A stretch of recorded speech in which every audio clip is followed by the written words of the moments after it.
No one knows how hard life is better than me. I fully understand how difficult it is, the challenges that it brings, the ups, the downs, the good, the bad, the ugly. And I know that there's days where the struggle to just get out of bed is difficult. To put one foot in front of the other is difficult. To ask for help is difficult. To admit that you have a problem is difficult. To cry on the inside and smile on the outside is difficult. I know what it's like to have thoughts that don't align with what people will call normal, what people would say is sane. To wonder, are you going to be alone in this battle? I say all that to say this. You are not alone in this battle. There are people in this community who is willing to ride with you and do the best that they can. There are people in your family. There are friends, strangers, people who are just waiting to see your smile, hear your voice, and tell you that they was happy that they ran into you today. They were happy to hear your voice, that they was meaning to call you, and they was happy you gave them a phone call. I learned that perspective changes everything. And given most current events that's happened most recently, I've learned that the matter of time itself is more valuable than ever. So if you're one of them people who are thinking of harming yourself or harming somebody else, you just simply got to dial 3 numbers. What used to be a long 1-800 and 1-866 is now 3 simple numbers, 988.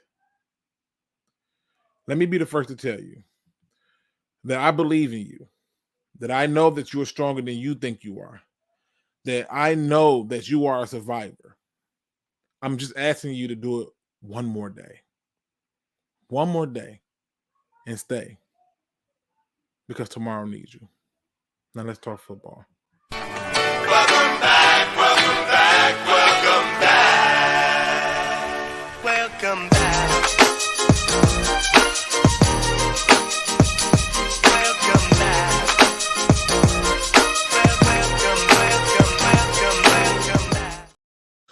Pride Nation, what's going on? I'm back at it again. It's been a while. A lot has happened since I last was on. I had so many plans to come on and be talking throughout that week, and obviously the 9 to 5 got in the way. It truly tested my patience, but it is what it is. You know, it's had me rethinking some things. Let me put it that way. So, I'm excited to be back because a lot has happened. I'm sure people want to know what my thoughts are on many of the latest transactions and things like that. And I got some strong opinions. You know, again, my goal is to take emotion out of it and simply look at the objective side of it. And that's what my goal is. Let's see who's in the building with me. I'm going to try to get maybe an hour and a half in here on the show, 2, depending on how it's going. But I want to make sure I give people opportunity to jump in and talk their talk. We got my man Go Lions in the building who says, what up, though, Taco Tuesday? What up, though? We got my man Joel C that says, let's go. Finally going to be home in time for a live show. Can't wait to hear your post-free agent thoughts. We can always count on Luke to have some well-thought-out opinions, whether we agree or not. This is the truth. I'm going to give it to you the hardest way.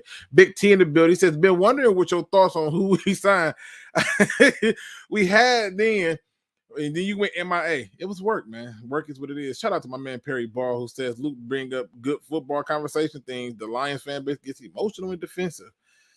Yeah, to get to the emotions out of it, I believe. We got my man Looney Tunes in the building. Mark Mellis in the building. Lions fan Express, who's over there doing his thing on his channel. Go and check it out if you have not done so. It's literally like as you see right there, Lions Fan Express. Check out the channel. We got One Pride 40. Midwest Lion is in the building. Chrome is in the building. That fan man is in the building. My man is my brother from another mother who has a better bald head and is better looking. My man Anthony from over Roar the Lions UK says, Reverend Luke, I needed a sermon from you to the people who are trashing Jameson for liking an Instagram post. Go Patty on them, please. I'm gonna tell you like this. I'm trying to be good today. I'm trying to be good today. 1991 Matt Stagg is in the building with us. We got my man Don 19 in the building with us. James Winfield, Motown Football is also in the building with us. And if you are in here, simply drop a middle finger or something for all I care. Just let me know so I can see your name and give you a shout out for rocking with me. I appreciate it 100%. We got my man, the Blue Boogeyman, in the building. Listen. It's a big mystery on who the Lions are going to draft at 6 to 18. I don't think so. Not one iota, Big T. I think it's becoming more and more clear on what the Lions are getting ready to do, and I think many Lions fans are not going to be happy about it. And that reality is going to get brought up. So let me catch up. Since I last was on, the Lions have brought in a few other free agents. I'll give you my thoughts on each one of those people and then let you know how I feel about it. What's going on, Gino? What's going on, baby? I see my man Hank 313 Detroit Lions blood in the building. What it do? All right, so the Lions have signed Chauncey Gardner-Johnson. Here's my thoughts on it. Love the signing. I know a lot of people assumed that he was going to safety. I think he's going to be our nickel corner. That's my personal opinion. He's played it before, and I think they're going to use him in that way. Every now and then he'll rotate to that spot, but I think he's going to be our nickel corner. Why do I like the signing? Because in my opinion, I'm looking for players with a high level of play that's consistent. Now, I would be lying if I didn't tell you that I have some concerns. And one of those concerns is he has not played a full season his entire career. And that's just the reality of it. It still fits the same mantra that, we're bringing in people that many people are not going to understand. But to me, that's what it boils down to. That this is something that I believe that they're going to look at and say, you know what? We're going to take our chances with him. I know there was a lot of conversations about, he got character concerns. And I'm like, what character concerns? When did those come up? This is a guy that they knew from over when he's in New Orleans. This is nothing new. So I was excited when we got Chauncey Gardner. And I hate to say this, y'all, but it's year 3, and that's the first high quality free agent defensive player we brought in. Oh, Luke, you're kidding me. What about Sutton? Listen, I think y'all need to pump the brakes on Sutton, take the emotion out. I know things were bad last year, but I told you that. I told you that things were bad. I told you that we need to address the secondary, and everybody went, just get the D-line together. Well, that didn't work. We didn't have cap space, but we did. And so at the end of the day, people don't understand it. Now, on top of them making the Chauncey Gardner sign, which I'm like, okay, cool. They signed Jalen Reeves-Maybin, and I they lost my shit. And that's the truth. Like, why? Oh, he's a special teams ace. I don't want to hear that. People I had to talk to about Chris Board and how and what he brings. Them same people don't even bring up Chris Board no more. They completely deviated from the Chris Board conversation that they was trying to convince me of and disappeared. Many of them still come around. I know who they are. I keep receipts. But, come on. We're talking about a player that should not be here. I don't care about, we got to get special teams guys. Cool. Spend that money on somebody else. Because what's going to end up happening is he's going to end up somehow being on our linebacker lineup, playing in games. And I don't want to see that. He brings no value to the team. And it's disgusting to me at the level of how people are praising every freaking thing Brad Holmes do. Now, I don't know about most people, but for me, I have never seen a person who's batting 1,000. Never. And yet, everything we do, we get excited about it. And I'm not trying to kill the man. I'm just saying, good grief. Shout out to my man D. Williams in the building. Yeah, there's a Chris Board conversation. I had people come on here and tell me what Chris Board going to bring and how they going to use him. And then meanwhile, he persisted to go on to be a special teams guy that we overpaid. Didn't start nowhere else, but started here. But this whole, I'm watching, I'm reading the comments. I watched Jalen Reeves-Maybin get more praise than Chauncey Gardner-Johnson. Oh, Luke, you over-exaggerating. Bullshit. I'm just being honest. That's BS. Everything that's happening, I'm starting to see a picture. And that's why when this idea of who we're taking at 6 and 18 becoming more muddy is more clear to me because he's gearing up to take a damn quarterback at 6, and y'all about to have a cow. Think about it, right? Just look at it. If he signed Calais Campbell, do we still need another D tackle? Sure. Right? We still would need another one. But would you need one at 6? Nope. Nope. He's filled the running back spot with Montgomery. If he signs Calais Campbell, he's filled the D tackle spot. Everybody is, I guess from what I'm seeing, believe that he's already filled and fixed the secondary. Many people are telling me that he don't like linebackers. So I guess I can scratch that off the list. You ain't taking a guard at 6. What else could you be taking at 6? A quarterback. This is what I'm looking at. What he's doing seemed to be there. I'm trying to get Patty Singletary club. I'm trying. I'm just looking at it. And I'm starting to really think to myself, yeah, I'm serious when I see this. It's looking like he's going to line up to take a quarterback. It's either quarterback or trade down. Them are your two options. I'm starting to wonder if he's already been turned off from Jalen Carter. I personally wouldn't be. But when you got Cansey as a second option, okay. I just know that Jalen Carter won't get past the Bears. I know that. And if he did, and he ends up on the Eagles, well, okay.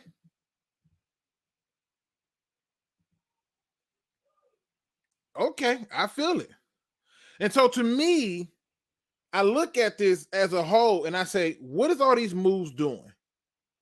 And I ask this question over and over again where I say, hey, have we done enough to stop the run game on defense? Have we done enough to do that? When everybody's out here getting hyped about the cornerbacks that I've been screaming about for what, 4 or 5 years now? What have we done enough to stop the run game? Have we done enough to stop a mobile quarterback? If we go up against a mobile quarterback right now, is there enough on defense to shut that down? Because there was a huge problem.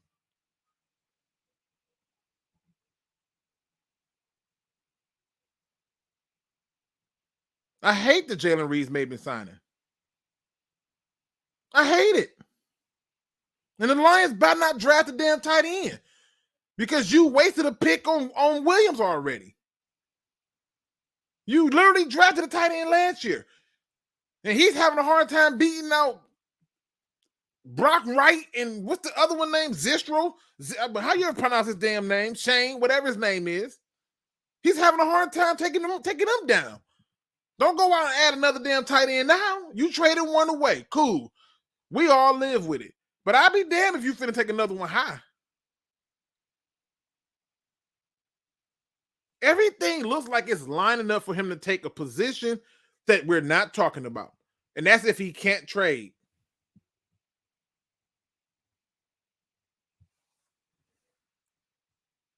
But I just don't see it. I don't see it. Zylstra, thank you. Appreciate it, Black Spirit. That guy. You can't beat them out. You can't. And the problem that I'm having with this, as I go through and I look at all this stuff, I start to come to some hard conclusions. Because you know what I saw before they signed Chauncey Gardner? I saw that we spent $89 million in free agency. Right? Well, Luke, why is that important? Because this stuff makes no sense to me. I believe money a lot of times gives you an opportunity to correlate things and put them in perspective. Okay? I do. So in order for me to do that, I got to address that on top of a few other things. And then we're going to get it popping. I'm also going to drop the link in there. So if you want to jump in and yell at me, it is your world, squirrel. You know what I'm saying? Go ahead and get that nut, right? I'm not going to kill you. I understand it. But I want you to understand that the concept that we have today,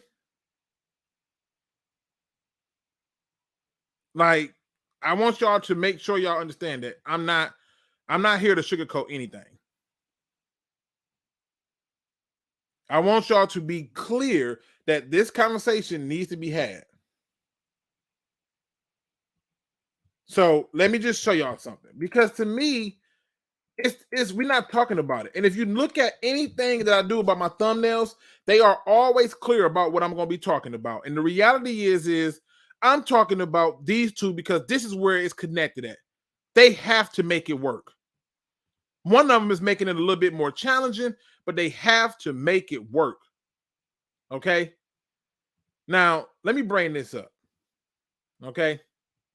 I got to bring this up because I don't want people to say I'm not being fair. I believe that I'm a fair person. All right? I want y'all to understand that right now, the Lions have $23 million in cap space. It's 23.7, right? I can give you the whole number, but who gives a care if I can do the whole number? All right? That's what they have in salary cap. All right? So to the people talking about, oh, we ain't got no money. He has done enough willing and dealing to restructure and get more money on top of what he did. All right? Now, this is the free agent spending. Free agency spending. 1, 2, 3, 4, 5, 6, 7, 8, 9, 10, 11, 12. 12. What the hell have the Lions spent $110 million on? I'm not being funny. I really need to know what the hell they spent this on. What free agent did we bring in worth $110 million? Chauncey Gardner, good pickup. David Montgomery, good pickup. For y'all who believe in it, Cam Sutton, good pickup. 3 players. Where the rest of this goddamn money at? Make it make sense for me. Because I'm trying to figure out where we're spending the money. Money that we supposedly don't have. And don't tell me we can't let this guy go and that guy go for culture because those culture guys is gone. I told you culture starts with the head coach. It starts with the head coach and trickles into the organization and so forth and so on. So, yeah. Don't tell me that people who perform get paid. In some cases, yes. In some cases, not.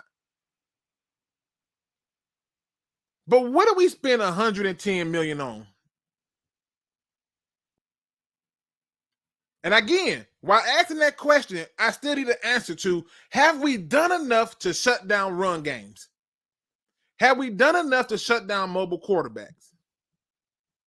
Because what I've been seeing is a fan base that has been damn near delusional.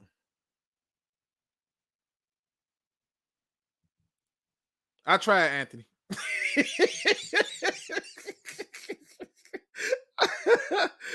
I tried. I'm trying so hard. I'm really trying to make this make sense, though. I'm just trying to figure it out. Where did this money go? Think about this. $110 million spent in free agency. On what? Tell me what. What do we get for that? Is that the 2023 cap hit? Let me show you. Because I know sometimes people think I be tripping. I saw something else on here that disturbed me. This is literally the free agent spending, right? The next one shows the money spent based on positions and groups. Let me just show y'all something, people. Let me just make sure I do this right. Now, I found it interesting that a lot of the teams who were sucking in offense didn't spend a lot of money on offense. And in our case, right, we actually spent some money on offense. And for the people who hard to sin, let me make it bigger. All right. So we actually spent $121 million on offense. And ironically, look at the count. 1, 2, 3, 4, 5, 6, 7. And I'm pretty sure that many of you will argue we had a top 10 offense last year. But let's talk about this side of the ball. Because this is the thing that we're not talking about. 1, 2, 3. $78 million on defense. Third worst. And I asked the question, have we done enough to stop a rushing attack? Have we done enough to stop a mobile quarterback? It's those cornerbacks that everybody hyping up, Mosley, Sutton, are they going to help us in the run? Are they going to help us in the pass? Because their defense has been the problem. And I bring this up because this is where I start to get into it a little bit, where I start to ask the question, have we done enough?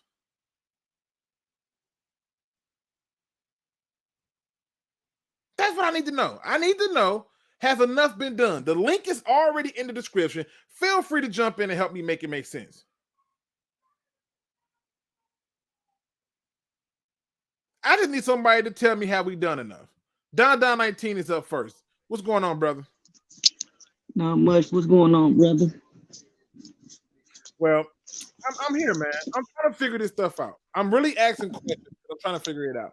And this is what lends itself to my view of our free agency so far, because at this point, you know, and I agree that Steve will make a good point that I guess we're gonna have to find out. But my thing is we've already have a fan base who's crowning this stuff. I have put a poll at the poll. I've seen other people pull up poll at the poll, and it's been overwhelmingly a high mark for everything. It's just great.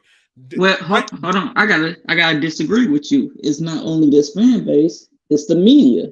Have you been watching the media lately on how they talk about the Detroit Lions? Yep. It's not only us. We're not the only crazy people. Well. Let's be honest, right? Okay. Let's be honest. The media is going to do this, right? Because they're looking at certain circumstances, right? Which is going to lead into some other topics that I got to hit on today. Okay. But I need you to help me make this make sense, right? Like, well, I just need your help. Well, I don't understand the offensive side because we only signed 2 people, so I don't understand how all that money is. Because if you look at it, right? If you look at the contract that was given to Sutton, right? I think it was like 3 years, $33 million, right? Which averaged out to about $11 million a year if you did just a straight average. Obviously, he did a lot of backloading and stuff to free money up, right? Right. But I'm asking because this right here, I ain't just make this number up. Right. you know what I'm saying? Like I didn't just pull this number out of thin air. We have not spent money on defense. We certainly spent money on our offense as a whole, right? But when I look at the free agent spending, right, where did this $110 million go? That's my question. I have no clue. I know we short the secondary, but we really didn't do much on the defensive line, but bring back Bugs and Kaminsky, and they not. That's like depth pieces. We still gonna go after a defensive tackle. I really believe that. Well, I'm just trying to figure it out. Yeah, I understand. I'm just trying to figure it out. Now I know that they are including, even retaining some of our own free agents and all that stuff, but I'm still trying to figure out where this money went, right? Like you ever go into a store with a $5 bill and all you got was a quart of juice and you try to figure out why he gave you $1 back? Where's my money? It's what I'm trying to figure out. That's all I'm asking. And Brad Holmes did say they looking to add 1 or 2 more players, so we'll see. We'll see. Kobe believe it's fake. I listen. I have waited for it to change for a few times. Right. Now, Steve-O says, I still think Brad Holmes is going to make a move or 2. Yeah. Okay, I agree. And I agree too. I hope that we both right. Right. But these numbers is not false, Kobe. I'm sorry. That's the real deal. Yeah, I think we spend a good amount of money on defense, but that offense, I don't know where all that money came from. A lot of the money on the offense is the O-line and quarterback. Between Goff, Ragnar, and Decker, it's like $60 million. Okay. Oh, okay. See? Okay. Okay, so I decided to do the same thing, right? I was like, okay, maybe that's what it is, right? Let's just say that's what it is, right? But then I went here, right? I went here. Let me make it big for the people who can't see.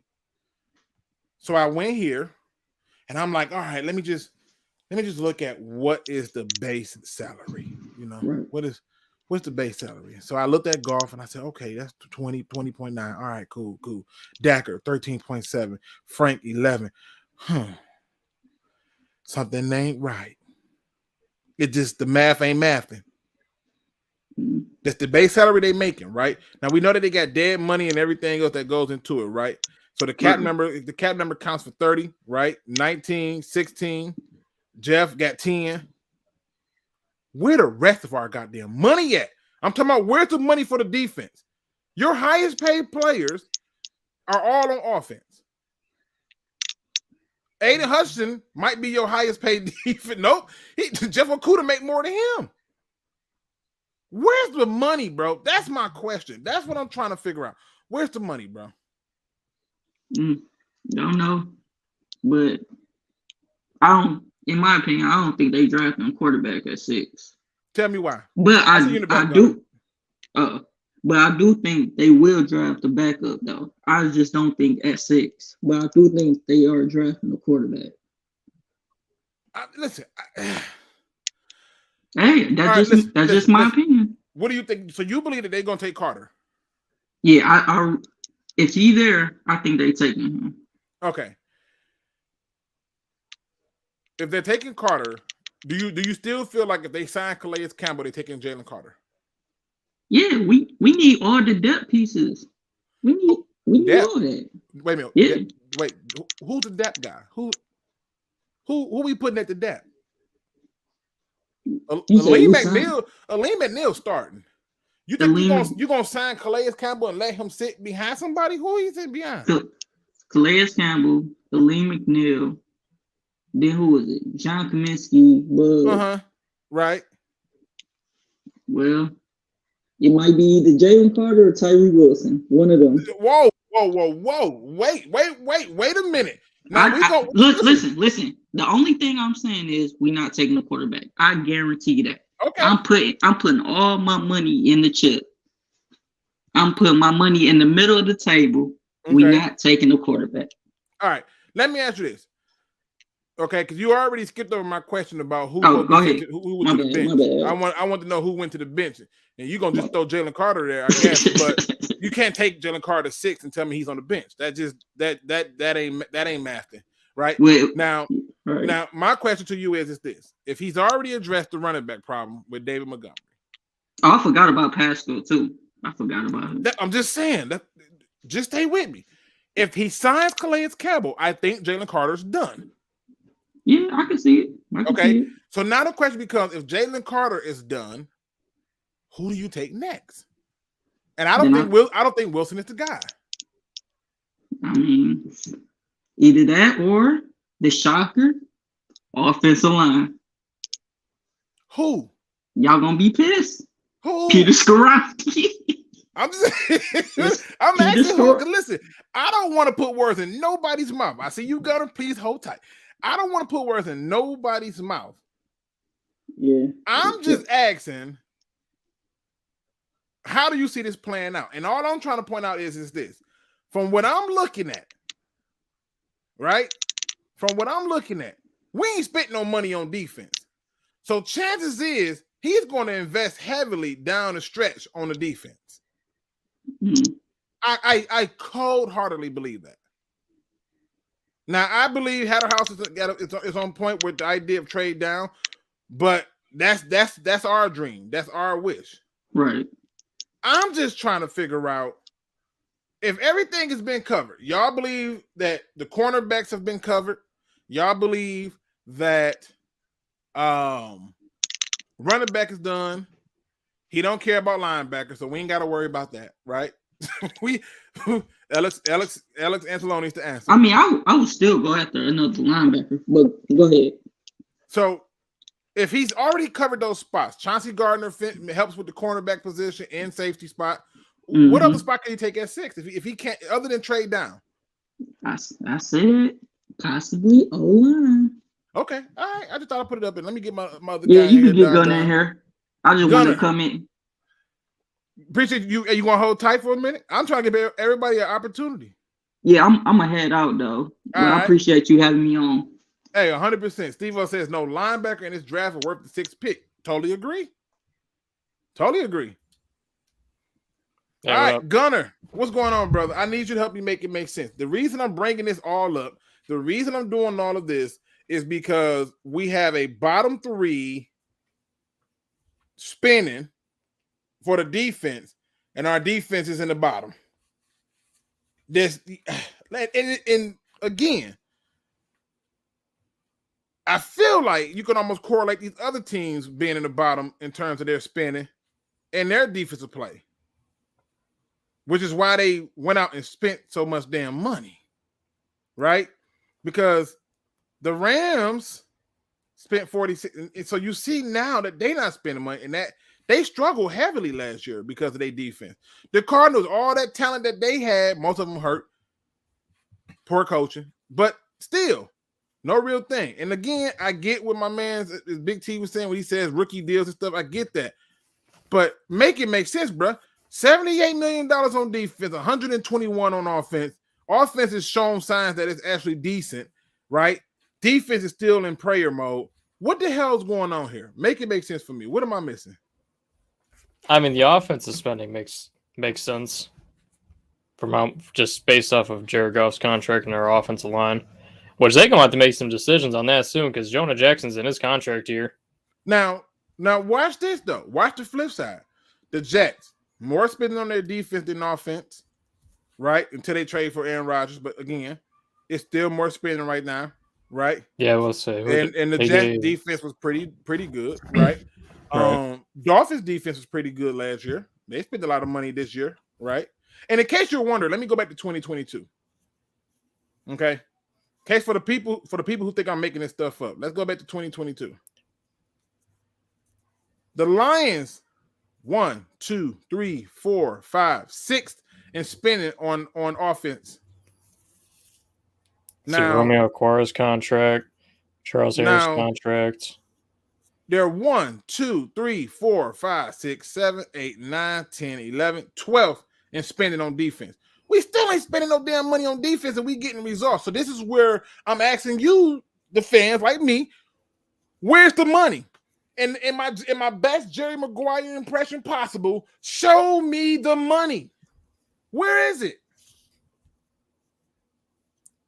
Well, if we're basing off last year before some of the pay cuts happened, Charles Harris' contract, Romeo Okwara's contract, Tracy Walker's contract, Okuda being a top 3 pick, and Hutch being a top 3 pick. But yeah, there's no like big spending on one player. Now, again, this is not me making this stuff up. I'm not trying to be. I'm asking these questions because what I need to know is when people tell me we got improvement, I don't want to just have anecdotal improvement. I don't want people to be like, oh, well, this guy sucks so bad, so anything after that is an improvement. So what? It had to still come together, mash together, and perform. I'm going to ask you, Gunner, the same question I asked everybody else. Have we done enough to stop the run? Have we done enough to stop a mobile quarterback?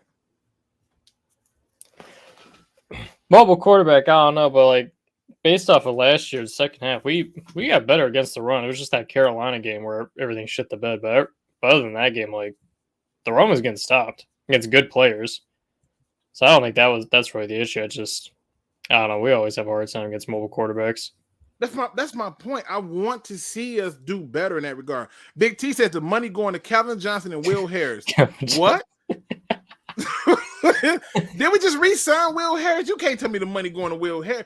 I'm only asking the question because I'm excited for Chauncey Gardner. I hope that he plays a full season for the first time with us without getting hurt. Does that mean Will Harris on the bench? I have no. I hope that means Will Harris gets cut. That's what I hope, right? I hope they are like Will Harris is here just because we need somebody on the roster who knows some stuff, and then we see what we get. Yeah, you know how like some people do, like when they have like somebody they dating and they terrible, and then until they find a better option, they dump them. I hope we're gonna do that to him. Like we're gonna be like, you know what, you was keeping cool. the options open. Yeah, keep the options. You was cool, but after that, I'm just there. And again, I'm just putting it out there now. Let me hit the comment. If I see y'all in the back, gentlemen, hold tight for me. Shout out to Man Hour, because this show is brought to you by Man Hour. Man Hour has also made those cool t-shirts for me, which is linked in the description. The Stay Tomorrow Need You t-shirts, and that helps the National Suicide Prevention Association with so many things. So shout out to my man Buck. That's gotta be Buck. I'm 100% that's Buck. It says, what up, everyone? Enjoy Detroit says, man, Luke, you ever happy, my guy? I am happy. I'm actually happy. But my job is to still report an objective truth. Where's the money, bro? We spent $110 million in free agency, and here, I'll show you one better, right? People think it's a game. I'll show you one better, right? Let's just look at offensive spending, right? The Chiefs spent $122 million on their offense. Right? They spent 83 on defense. And most people would tell you that was the weakest part of their team. In fact, it was so weak, they let people that they draft like Juan Thornhill, Frank Clark, a bunch of they like, yo, bye. Bye. It ain't working. Bye. Right? You start to look at it. The Browns, they spent a pretty good penny, right? But when you start to look at it for 2023, you know, I'm sorry, let me go back to 2022. I'm sorry. I got to go back.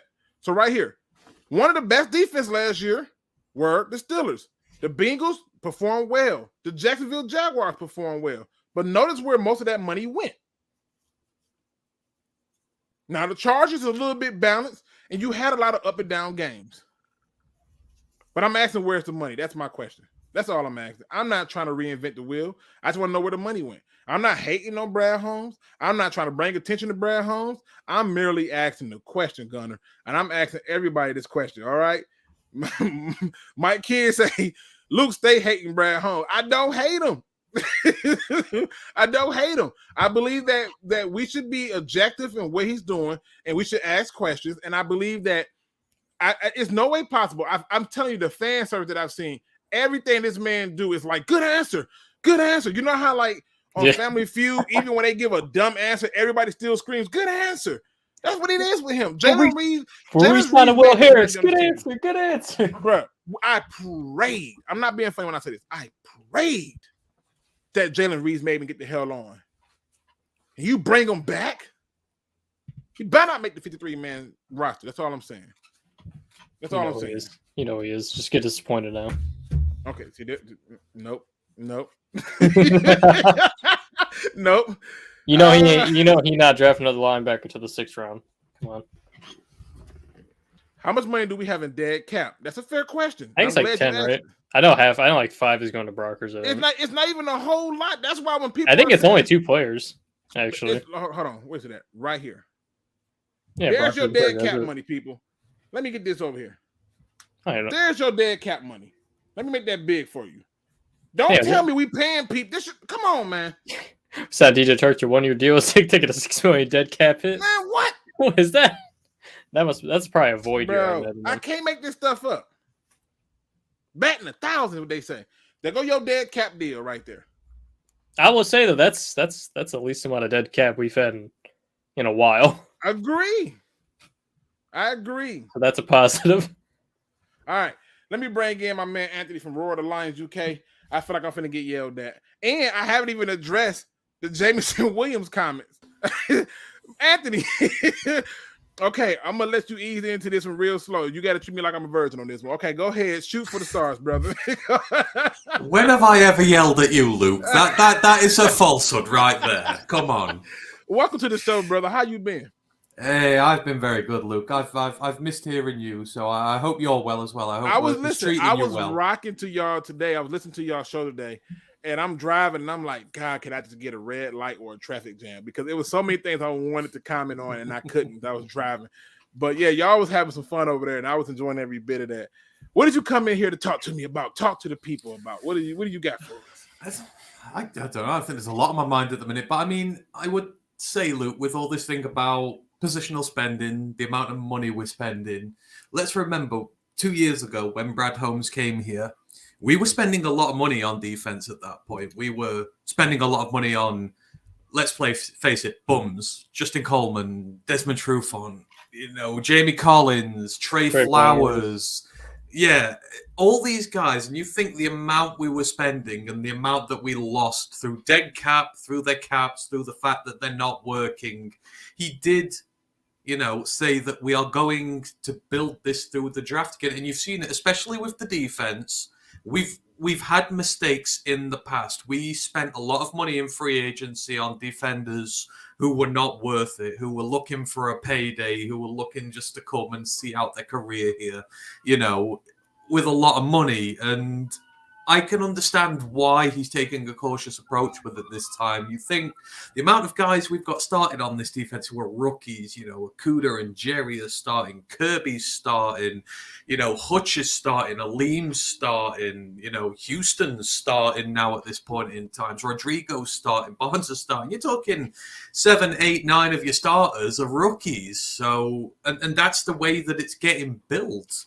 He's been very cautious with the money he's spending, and I think rightfully so, because you've seen what happens when you spend all this money on your defense in one go in free agency. You cripple your cap, and you put yourself in a real bad position for the years going forward. So, and the thing about your young defense, Luke, is even if all your same guys are going to come back next year, they're going to be better.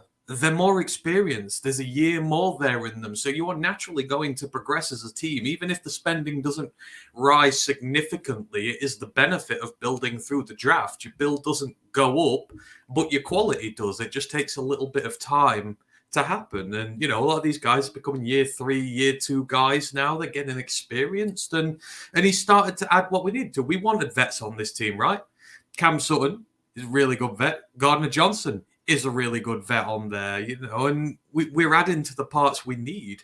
And we're going to have a draft where we're going to invest heavily in the defense again. So it's young, yes, the money's not been spent there, but in a few years' time, we've got a real good offense because of all the money we've spent, and we're going to have a real good defense because of how prudent we've been with our draft picks and building that way with it. I'm just saying, we've seen how bad it is when we spend tons of money on the defense. Maybe we need to give this approach a little bit of time to work. Can you back in 2016? Even if I just gave up, right? I don't want you to give up, Lou. Right? Even if I just gave up and say, you know what, you make a good point, right? I just want to kind of show you a little bit of evidence, right? Matt Patricia took over in 2016. 2018. Was it 2018? Yeah. Oh, yeah, you're right. You are. That was when Bob Quinn came in. Yeah. So Bob Quinn took over in 2016. All right. So at this point, I can see that we still spend money on defense, and we're still in the top 5, top 10 lowest spending teams. 2017. Oh, there we go. See? 1, 2, 3, 4, 5, 6, 7, 8, 9, 10, 11, 12, 13. All right. Just outside of it. Yes. Okay. All right. Keep going. 2018.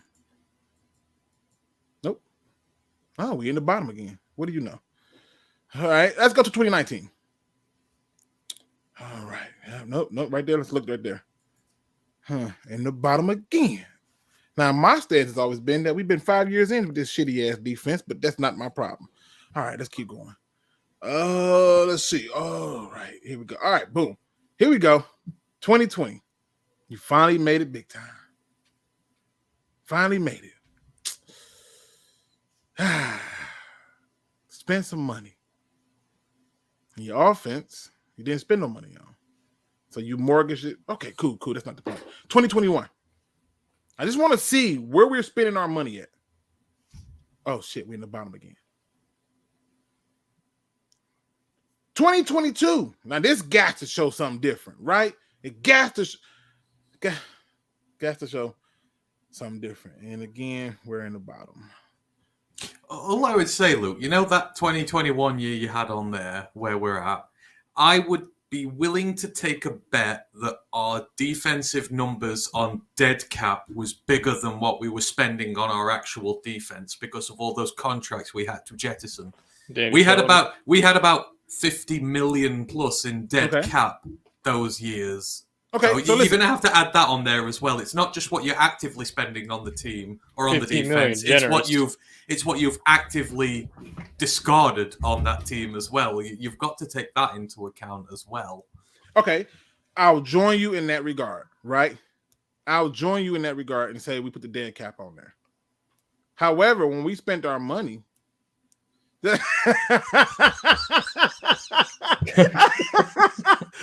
Val, shout out to the queen of the damn over there. She says Luke wants to create a GoFundMe account for the Lions. I'm trying to figure out where the money went. we should create a GoFundMe account for Justin Fields after our D-line's done with him next year. He'll need it. So, hey. Shout out to Nine Drinks. Oh, that was Mike with the fake account. I was trying to figure out who it was, and my ass must have missed it because I was listening and working at the same time. It says, love you over there on Women's Sports Network yesterday. Great new profile picture. Laughing out loud. Marco Mike made sure everyone knew that was a fake account at your expense. It ain't even April Fool's Day. I'm already getting shitted on. That's terrible. All right. All I'm asking is where's the money? I'm going to get my man Greasy so I can find out where's it at. I just think it's funny that we look at this team and every year that we didn't spend money on defense, our defense sucked. And our offense that we spent money on seemed to do a little bit different.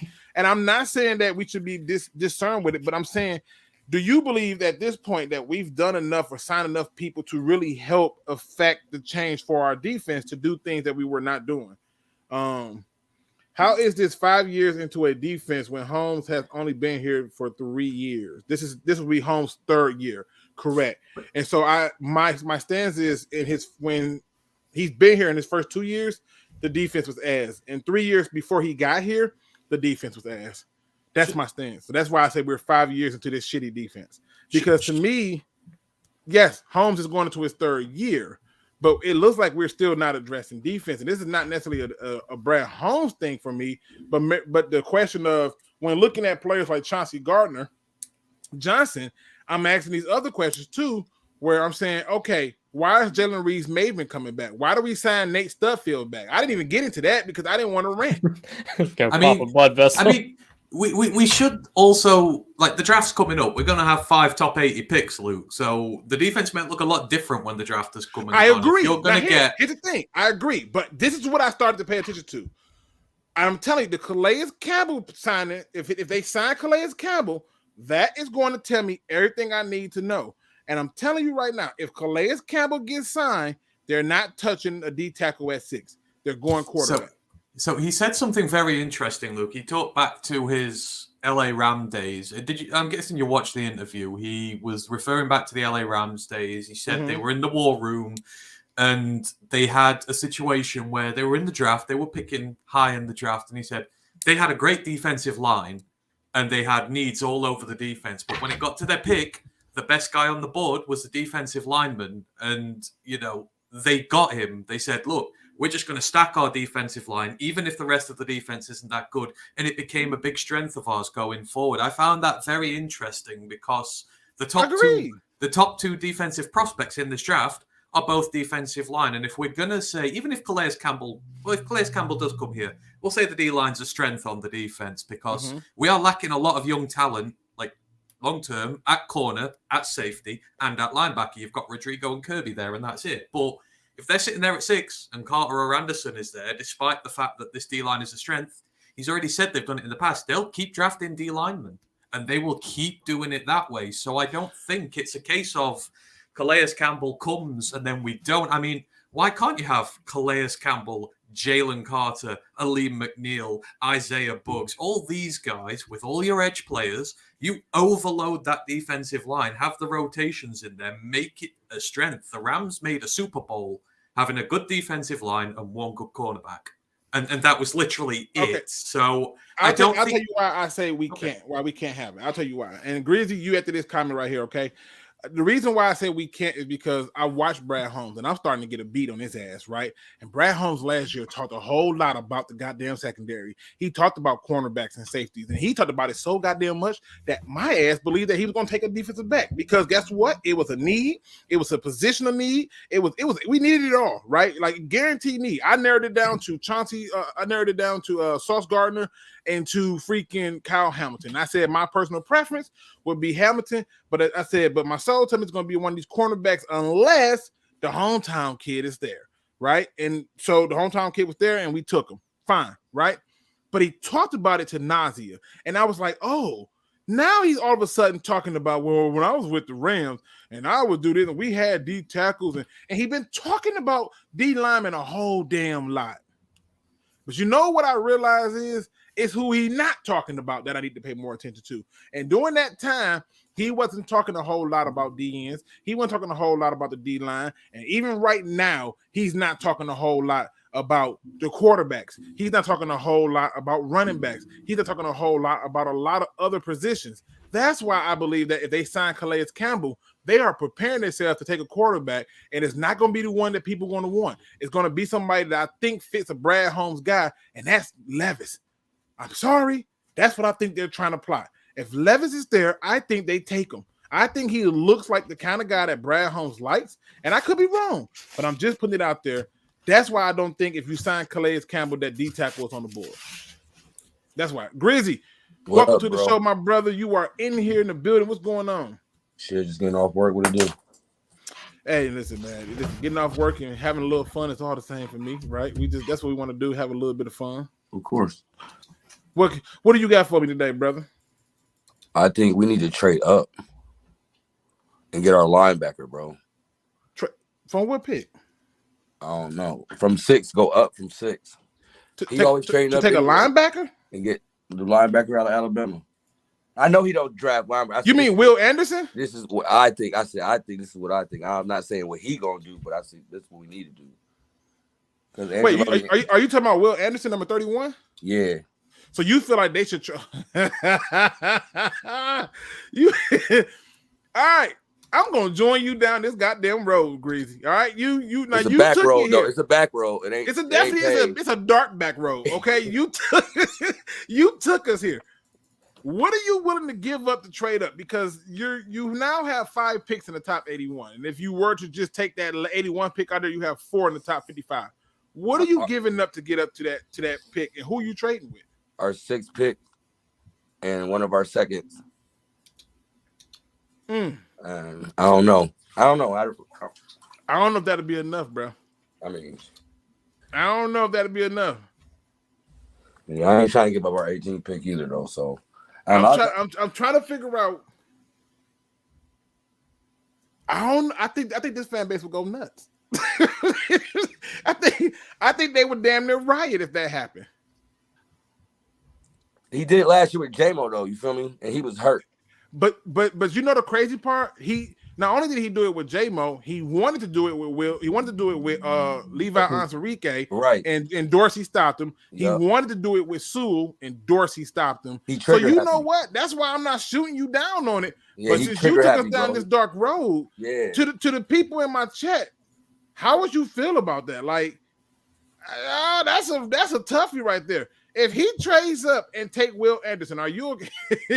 He said Grizzy smoking that good kush. He said, "What? Why would the hell are we trading up?" I'm serious. This is if why we get a linebacker, I opened it up. Our defense. Ain't a real good linebacker, bro. That would complete our defense, bro. I get it. Kobe says it's Will Anderson. He's a fucking beast. Like, yeah. I get it. You feel me? Joy Detroit says, I'll do it. You feel me? Like this, that completes our defense, bro. You feel me? You have Angeloni there to teach him the ropes and the things he's gonna do in a couple years, bro. But you put that man on the field beside Angeloni and Rodrigo. You feel me? And run it. And run it, bro. Facebook user says, bro. You just need to use Okuda. 2024 second round pick and pick 81. You can move. I don't think you can trade up for that. It sounds good though. Oh, it says 655 Okuda Cardinals need a corner. Damn, you're giving up 6 and 55. But look what Hey. you get. Look what you get in return, bro. You feel me? Listen, I hear you, but what I'm saying is, That'd be the scam of the century if we just give that without having to give up another that's what I'm first. saying. That's it. Akuda ain't gonna play this year. Let's just off the top, unless he come in the camp and do some off the wall. Akuda gonna be out the league. You feel me? You wait. So you. And you know I'm a big Ohio State fan. Okuda was a shit at Ohio State, but Yes, because he had a good front seven. Right. So boom, if we ain't gonna use Akuda, which from the signings this offseason, you feel me? We still got Jacobs, you feel me? The seatbelt and everything else like that, bro. And Lucas, let's not forget Lucas, bro. Akuda's not gonna play, and you know he ain't gonna do special teams, bro. The defense we run, bro, and the skill set he has don't fit. Even him and our defensive coordinator was bumping heads last year. You feel me? Look at all the games he had where he was barely fucking playing, bro. Oh God, bro. So get rid of him. Y'all already feel like we invested in him. It's a bad investment. So why not get something in return and wait till last year until his contract is up? Grizzly, listen, I think most fans will lose their shit, but we got some people who think that this is a brilliant idea by you. Brilliant, Shout bro, out to listen. friendly neighborhood Lions fan. My mom always told me I was smarter than I look. You feel me? I'm a Steve says, I would rather trade up and get a great player than stay at 6 and draft an okay player. Or a damn backup quarterback. I just, I don't to care. the people in the chat. I don't want to hear, let him sit and learn behind golf. Fuck that. Golf ain't trying to trade nobody. Golf trying to get his money. You feel me? If it's my contract year, bro, I ain't got time to focus on this motherfucker that might be trying to take my position. I'm trying to do my best to get my money. So that is out the motherfucker. Okay, listen, I ain't mad at you, man. Let me run another guest up in here. Hold tight for me, Grizzly. Yeah. I definitely got to get him in because I'm loving the name Titus Young, the GOAT. What up, though? What up, though? Mic check. I can hear you. A little bit static, but it's clear now. So you say Titus Young is the GOAT. He might be. You know what's funny? I made this statement years ago when I was doing YouTube, and I said Titus Young has been the greatest compliment to Calvin Johnson that I've ever seen, and people like, you crazy. It was Nate Burleson. I'm like, oh, okay. Titus Young is a very underrated player. Yeah, he definitely was. What you Mike got for Williams me? was the greatest player around with him. So I don't know about all this trading up for a defensive player talk. That just sounds like bad business to me. Okay, why so? It's just something you don't do. We're already at 6. You move up to 3. Potentially probably have to give up a first-round pick to get a defensive player. We're sitting there at 6. We can have the pick of the litter. You never know what wins Super Bowls, bro? Defense wins Super Bowls, bro. The game winning stop was on defense this year to win the Super Bowl, bro. You got to invest in your defense. He ain't put no money in his defense. You get a solid linebacker there, bro, with that defensive line, bro, and the corners that and safeties we got, bro. What are you talking about? I'd rather sit at 6. I'd rather take Bijan at 6 than trade up for a defensive player. Listen, I'm totally on the sit at 6 and take Bijan because for me, and the reason I say this, Grizzly, for me, I'm looking at this goddamn number. This we're number 3. There's no way we should be in the same category with the Rams and the Cardinals in conversational pieces. No, we can't, right?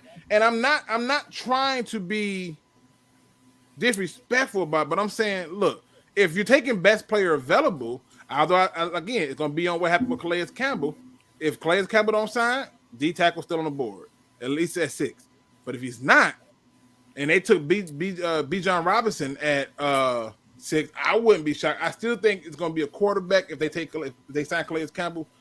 But I get what he's saying. He's saying, why trade up? This is his question to you. Why trade up when even if you don't get Will Anderson, you will still have a load of good players that fall to you at 6, whether it be cornerback, running back, quarterback, D tackle, you'll still have a plethora of options there. That's what he's trying to ask.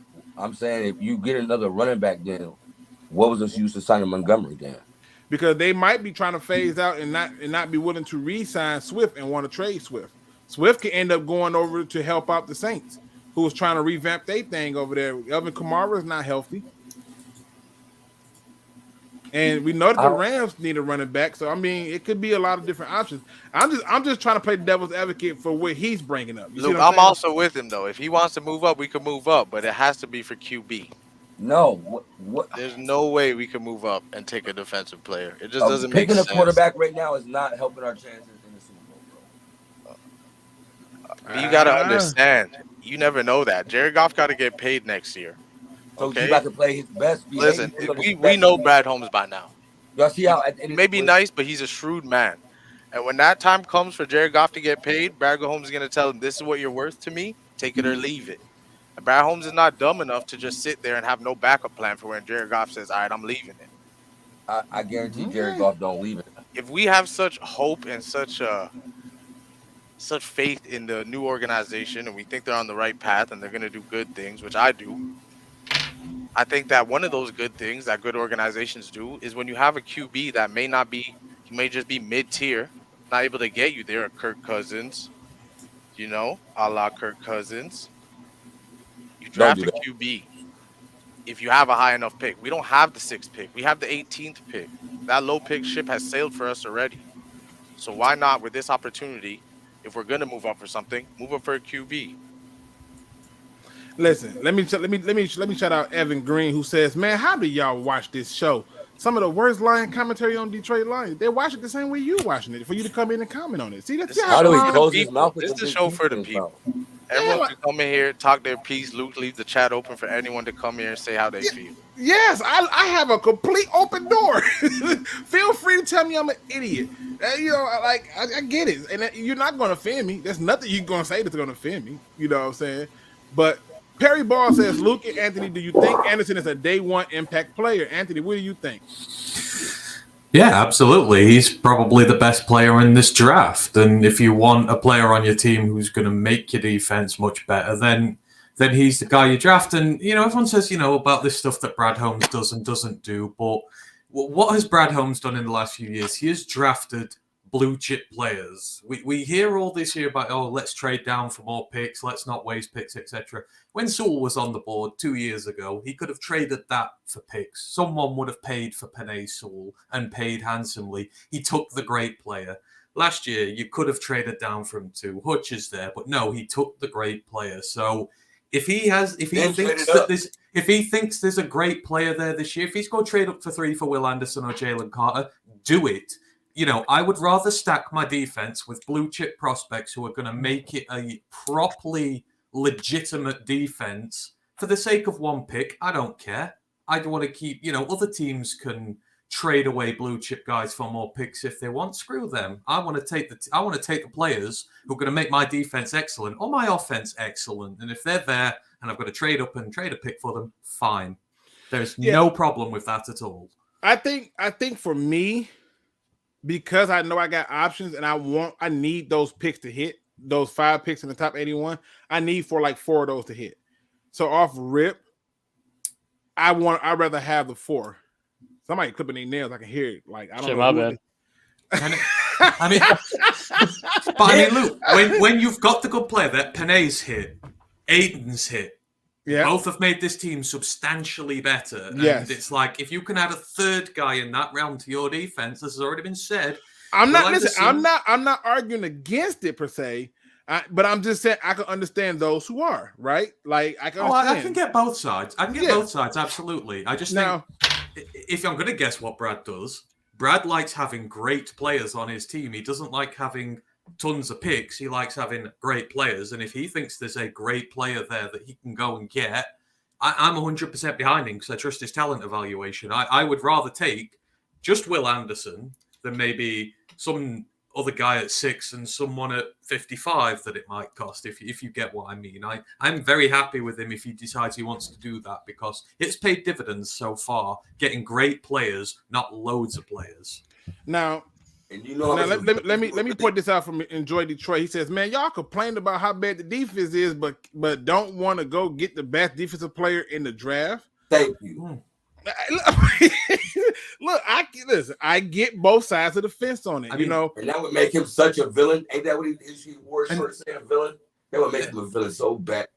And 6 is such a dangerous position. I mean, you could go and get someone like Tyree Wilson who screams bust, or you will reach for a cornerback, or you will make a mistake. You'll go Van Ness or something stupid like that. Go and get the bona fide talent. Don't sit at 6 and think, well, I can have anyone else. Well, anyone else might not be good enough. Go get the guy I get that argument. I get that argument.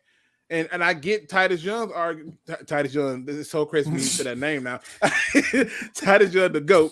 I get his argument too, where he's basically saying, look, if you're going to trade up for a quarterback, if not, sit where you are and take. I get, but this is one of the times where I honestly think that both things are true. I think everyone understands that in this draft, it's maybe three good quarterbacks, 2 elite defensive prospects, and then after that, everyone kind of lukewarm. The prospect we could get at 6, we maybe could get at 11. We maybe could get even could fall to 18. Listen, I think that's what I look at too. You know what I'm saying? I get why everyone wants to move up. They don't want, and Brad Holmes seems like the guy that's just not going to sit there and take a lukewarm pick. We've seen what he did with JMO last year. Yeah, I don't think Hooker makes it to. I don't think Hooker makes it out of the first round. I don't. I'll be surprised if he made it to the Lions pick in the second round. I really would. I just don't see it. Steve-O says you're not going to try to tell me that the Chiefs had a better defense than the Eagles. On that Super Bowl they did.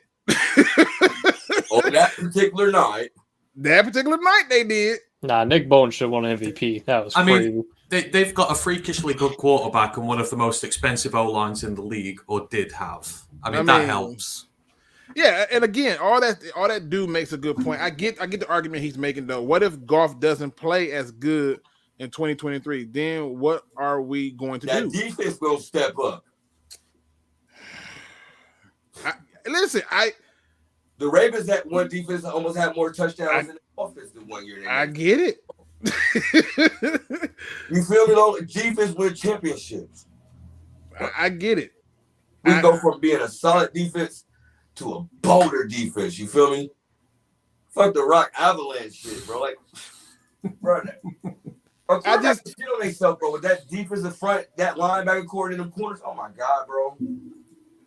And again, the reason I leave it open like this is because it does bring in new ideas, right? It brings in. I never thought about the idea of him trading up, but I know he has a tendency to do it. He always do it, bro. Right? He has a tendency to do it. It says, Luke, I want to join so bad, but every time you stream, I'm at work. I'm sorry. You know what, for you, Kobe?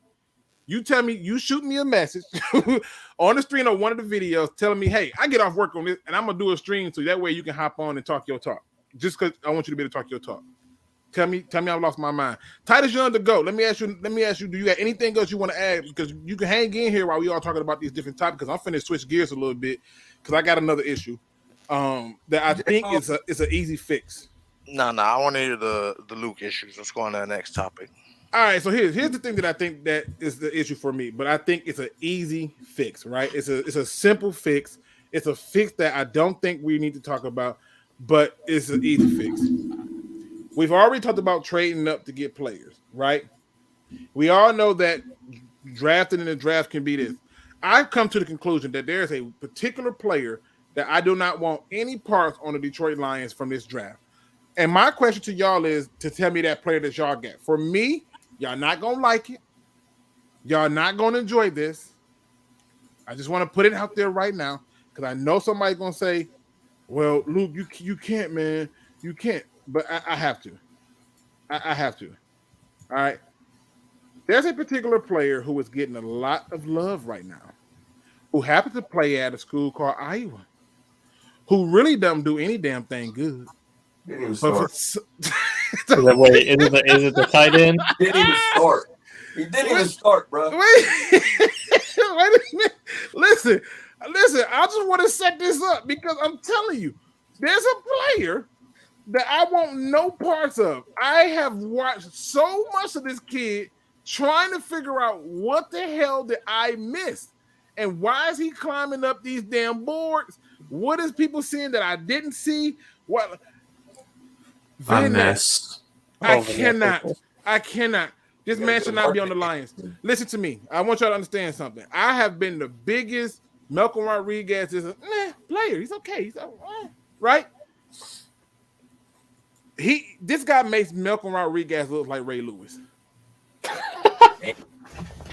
I don't see if there was an award, like if we did a horseshoe award, that man be close. Just not close enough.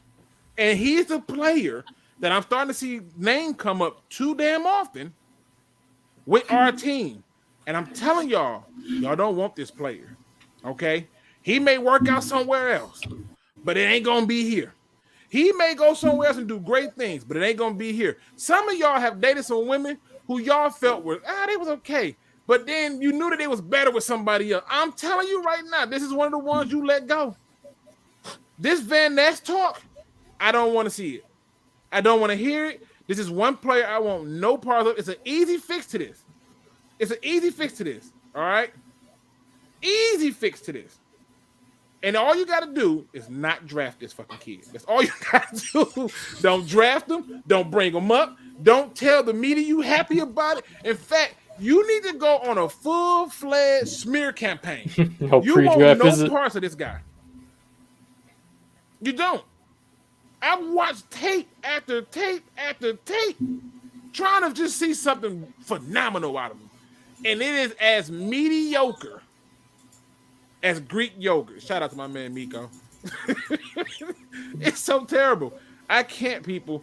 I don't think y'all understand me when I say this. So my question is to you in the chat, because I need to know, who's that player that you want no parts of? They do not need to be on this team. Now, we already brought one of them damn bums back in free agency with Jalen Reeves-Maybin. Who is the other players? And I'm going to start off with you, Titus Young, the GOAT. I want you to tell me, who's that player that you just like, bruh, there's no way in hell he need to be on this team? I'm going to have to go to the back of the queue. This is a good question. I got to think on this one for a second. Hey, I'll give you a minute. All right, Anthony, who's that player for you? I'm at least with Wilson, I can see some potential. I see a lot of flaws in his game, but I can see some strong traits. That Van Ness kid, bro, I'm telling you, I see shit. I see absolutely no. Who's the guy for you that you just like, nope. No.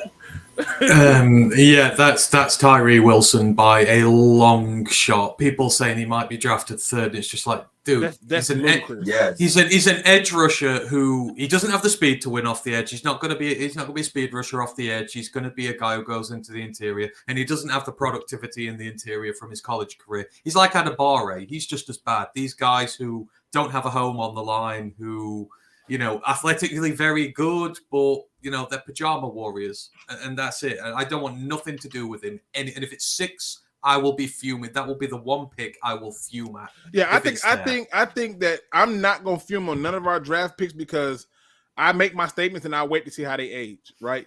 But I do get your point with Wilson, because when I watch Wilson, if you look at the highlights, oh my God, it looks so good, right? But they're meant to highlight the best of the best. If you watch it snap by snap, it's like, oh my God, are you going to try to get off the block? Did you care to get off the block? What was your assignment here? Because I'm almost sure you were supposed to stay outside and you sliced in, or maybe you were supposed to slice in and you didn't, and then you stayed outside. I can see these little things, but that's not a bad pick. What say you, Gunner? Who's that? One fucking Lion fan. God damn. I really don't want Breeze or Wilson or Anderson or God damn. Wait, who? Murphy. He's the Clemson dresser, Clemson, right? Yeah, Clemson. Okay. He don't want no parts of that. Van Ness has all the traits teams are looking for with their DNs. The NFL drafts on traits over college production in the first round. That's a problem. That's why they keep busting so goddamn bad. You drafting on potential and hoping that they reach it. But guess what? Remember that guy Tarkenton? He's another one of them guys. The Falcons, which they had that one back, and he came up there with the picture with the grandma, was all crying, and everybody was involved. And I got emotional too. And then I look up and I'm trying to figure out where the hell he's at. Yeah. You know what the correct answer to this one is, Luke? Anyone from Michigan.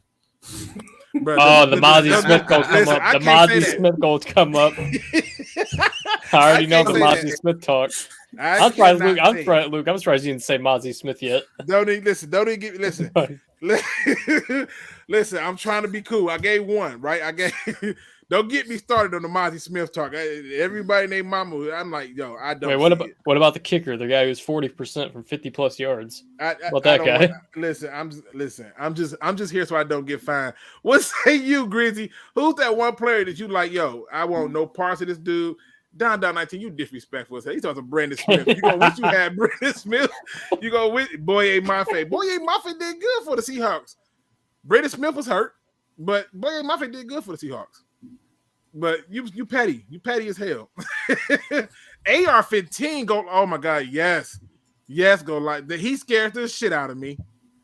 Oh, he scares the crap out of me. Anzalone, too late for that one. Will Harris, way too late for that one. It's unfortunate. It is what it is. I would draft Van Ness, give him some time with the NFL coaching, should help his game. I don't believe in taking a guy in the first round that I need to give some time if it's not a quarterback. I don't. Now, apparently, most of the fan base seems like it's okay to give time to the receivers. I think that was absurd. Who proved that we didn't even need his ass last year. And again, I still haven't got into that because I know Anthony wants me to go ape shit on it, and I'm trying to hold it. I'm trying to hold it together. But yeah, I don't have time to play this game. I can develop a quarterback. It's a little bit more when you're that close to the line of scrimmage. It's hell. Charles Haley could not read. He even said that he didn't know what the fuck the playbook was. All he knew was if I got to the quarterback, they'll forgive it. Sometimes we don't need to make it chess when it's checkers. Shout out to Uriel Jackson. We'll get that question next. All right, you ready, Grizzy? Yeah. Who's that player that you just like? Nope, can't do it, won't do it. It's not I got possible. two. Oh shit. Okay. Quarterback from Kentucky. Well, that's a Brad Holmes guy. I guarantee you he fits Brad Holmes like little thing to a T. I don't want him. I ain't mad at you. Okay, in the second. Was a quarterback from Florida. Anthony Richardson. Yep. You want no parts of him? Yeah, if we can't get Bryce Young or Stroud, I don't want him. Yeah, those guys are going 1 and 2. Oh, hey. I don't want Richardson. I don't want. I'm cool. I ain't mad at you, bro. He scares me. Enjoy Detroit says Tyree Wilson is Marcus Davenport 2.0. I don't even think he Marcus Davenport, but that's another story. I'm gonna leave that for another day. Gunner, did I already ask you? I feel like I didn't. No, I didn't. I did have two. One of them was Will Levis, but my second one, I haven't watched a ton of game on the other one. I only seen a couple of them, but I don't see it with Quentin Johnston. I don't if you draft him at 18, you're expecting him to take Chark's role and to be that big body number one target. I don't know. I just don't see it with him being that guy. That's just me though. But we don't need a receiver, and I don't understand why people don't. I like TCU's receiver. Listen, hold on. Yeah, that's who I'm at. Let me bring this up. Okay, hold on. Let me make this big because I don't think people really understand this stuff. All right. I got Uriel Jackson's question because I want to make sure I don't miss it. But 2023 NFL's draft strongest position group and weakest, and the reason I had this up is because I don't want no copyright. Let me cut that off. They already highlight what they think are, these ones. So let me take this off for a second so we can see it. But cornerback is number one. And so my attitude to it is okay, if you feel like cornerback is there, it says we saw 12 cornerbacks go in the first 3 rounds last year. Cool. Tight end is another high-end one, right? Edge rusher is another one. Wide receiver is 4th. And here's my problem with this. Receivers come a dime a dozen. I swear you can find a receiver in the 7th round and it hit. It's not, I'm telling you, there's too many of them to just not have to be able to get a receiver. Nowadays, they're too good. But I'm just saying though, huh? Remember, this is Detroit, and we do draft receivers all the time. So, but that's my problem, and I've been saying this for years. What is this love affair with this fan base in this city with damn receivers? We invest in receivers like they stocks, and I don't get it. It's the vibe. Like to me, let's get to the rare ones. Like quarterback is not strong, interior defensive line is not strong. Interior offensive line is not. Let's start targeting those positions. You see what I'm saying? Like, why are we talking about stuff that you can get later? If this is true, Why are we talking about this? This is why I don't want a cornerback at 6. I don't see a Sauce Gardner style player. You know, I don't. So that's just how I see it. Let me bring this back up. He says, Luke, who is the diamond in the rough steal of the NFL draft of 2023 late rounds? How late you talking? 6, 7, 5th? Who you talking? How late? There's a few of them, but it just depends on how late you're talking. That's what I need to know that. You just round it down to just day 3, 4 through All right. 7.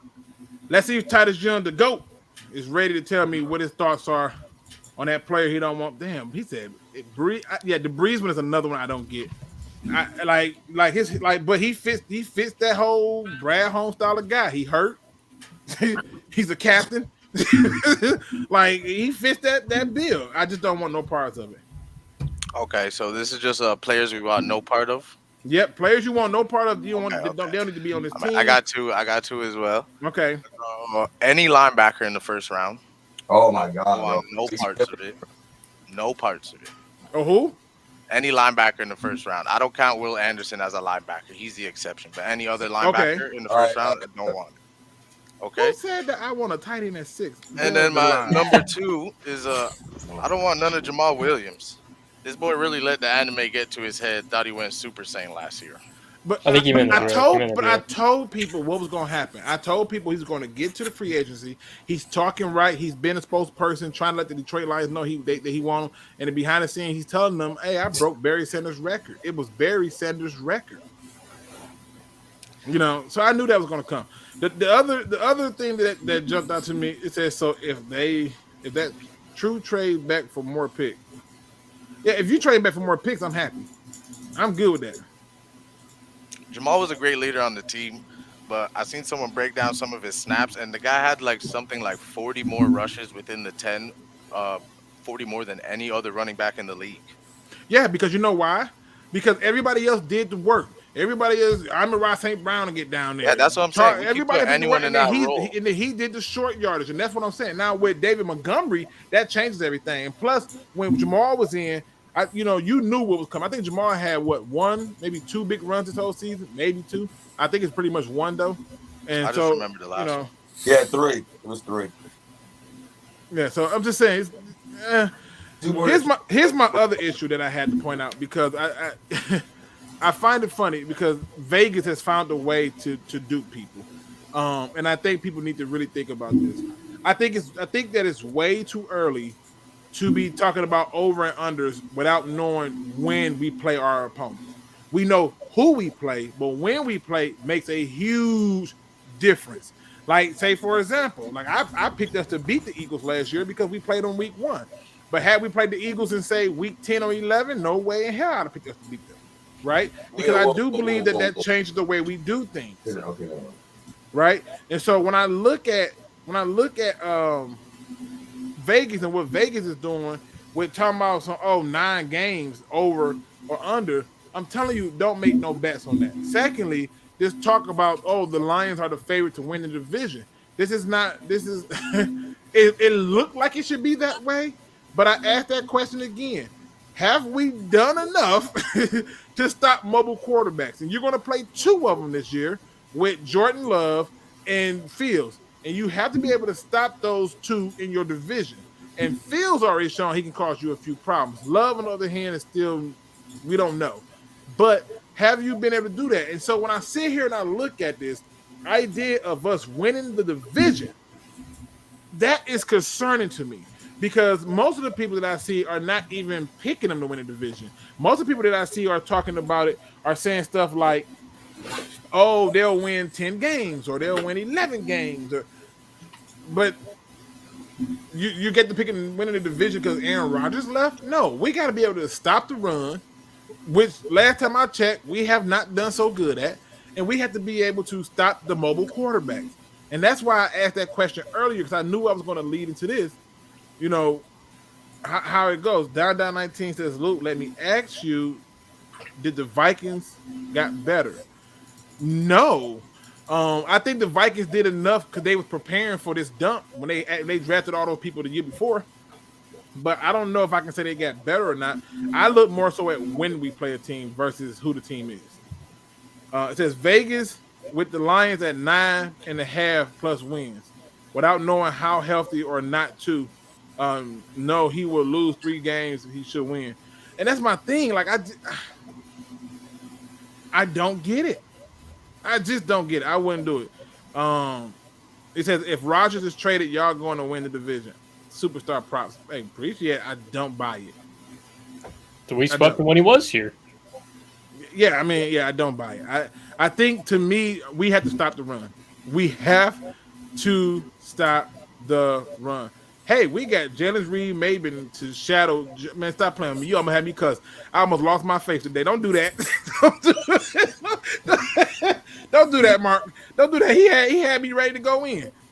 But my question to you, gentlemen, who so bravely decided to join me, is it simply put one: are you buying the 9.5 mark for the wins in terms of over or under, and the idea that they're winning the division? Starting off with you, Anthony. Yeah, I'm buying it. The Bears are trash. The Packers are in disarray, and the Vikings are mediocre. It's a team. We are the team with the young core. We've invested decently in free agency. We've got 5 draft picks coming up in the top 80. There's no reason we shouldn't be the best team in this division. We went 5-1 last year with that team, so you would expect to do just as well again. And you've got a very good home schedule. I would expect us to sweep our home schedule with all the teams we're playing, and all you need is 3 wins on the road, and I can see that happening. So, yeah, I'm buying it, and I would be disappointed if we didn't reach it, because I want to see this team keep progressing. We are in year 3 now. We have expectations. I want to see them get into double figures, so I think it's very reasonable. What say you, Titus Jones, the GOAT? Yeah, I'm buying it for sure. I already bought it on the betting app. Wait, did you for real? I already bought it. What did you if you don't mind me asking, you ain't got to give me the exact number, but roundabout. What the odds were? No. What did you put on it? Roundabout. Just 100. Okay, all right. That ain't a bad bet. I mean, if you buying it, I ain't mad at you. I've done worse bets than that already. Those draft bets, crazy. Oh my God! Shout out to my man Ben Diesel. He says, "Luke, you are the biggest hater of Brad Holmes. You talked about CJ for 1 minute and go on a rambling about a special teams player on a vet 1-year minimum deal for 20 minutes. Because every time somebody turns around and I ask why are we not adding people to the defense that are significant or impact players, I'm being told we don't got money. Well, voila, you bring back Nate Stubblefield. Great pickup, right? You bring back Jalen Maben. And not only did I praise Chauncey Gardner signing, I praised it and I talked about it for a significant amount of time because I was happy about it. The same way I was happy about the David Montgomery signing. When I even said that if it was me, I would move on from Jamal Williams. So this idea that I'm just this big hater of him is totally different. What I'm not is I'm not going to play the stand game with Brad Holmes and act like he's batting 1,000 since he's been a general manager. Now, shout out to my Woodward Sports Network family over there. But, if you listen to them, they make it sound like he did nothing wrong. He has been exceptional, 100% grade A, hot, top of the line cocaine, as Adam would say, or as somebody else might point out, oh, he's done nothing but great. But the reality is most of the times that if you're being objective, you can't say that. Because it's not just what you do in free agency. It's what trades you make. It's what you do in the draft. It's what acquisitions you make. How are you looking at contracts and who are you bringing in? And Jalen Maben is a waste of freaking money. Because guess what? If they cut him, it's dead money. The same way I pitched a bitch about us taking a receiver when you needed linebacker help. So, yeah, if you think I'm a hater, that's fine. But I'm being objective and I'm being fair to him. And the only thing I'm doing is asking questions. If you think he's done a great job so far, kudos. Then you telling me that you believe that they're winning the division. You telling me that you believe that they're winning the playoff game. And if you're not telling me that, then I don't know what we're talking about here. You telling me that we're going to be able to stop the run. You telling me we're going to be able to stop mobile quarterbacks. And if you're not telling me that, I don't know what we're talking about here. But this idea that Brad Holmes has reinvented general manager and has been a godsend, it's cap. It's cap. And to those people who believe that, to those people who treat it like, oh, you just want to hate on Brad Holmes. No, I ask questions, fair questions that I believe should have an answer. Have we done enough to stop the run? Because while many people can point out that game from the Panthers, I can point out other games where teams ran it down our throat.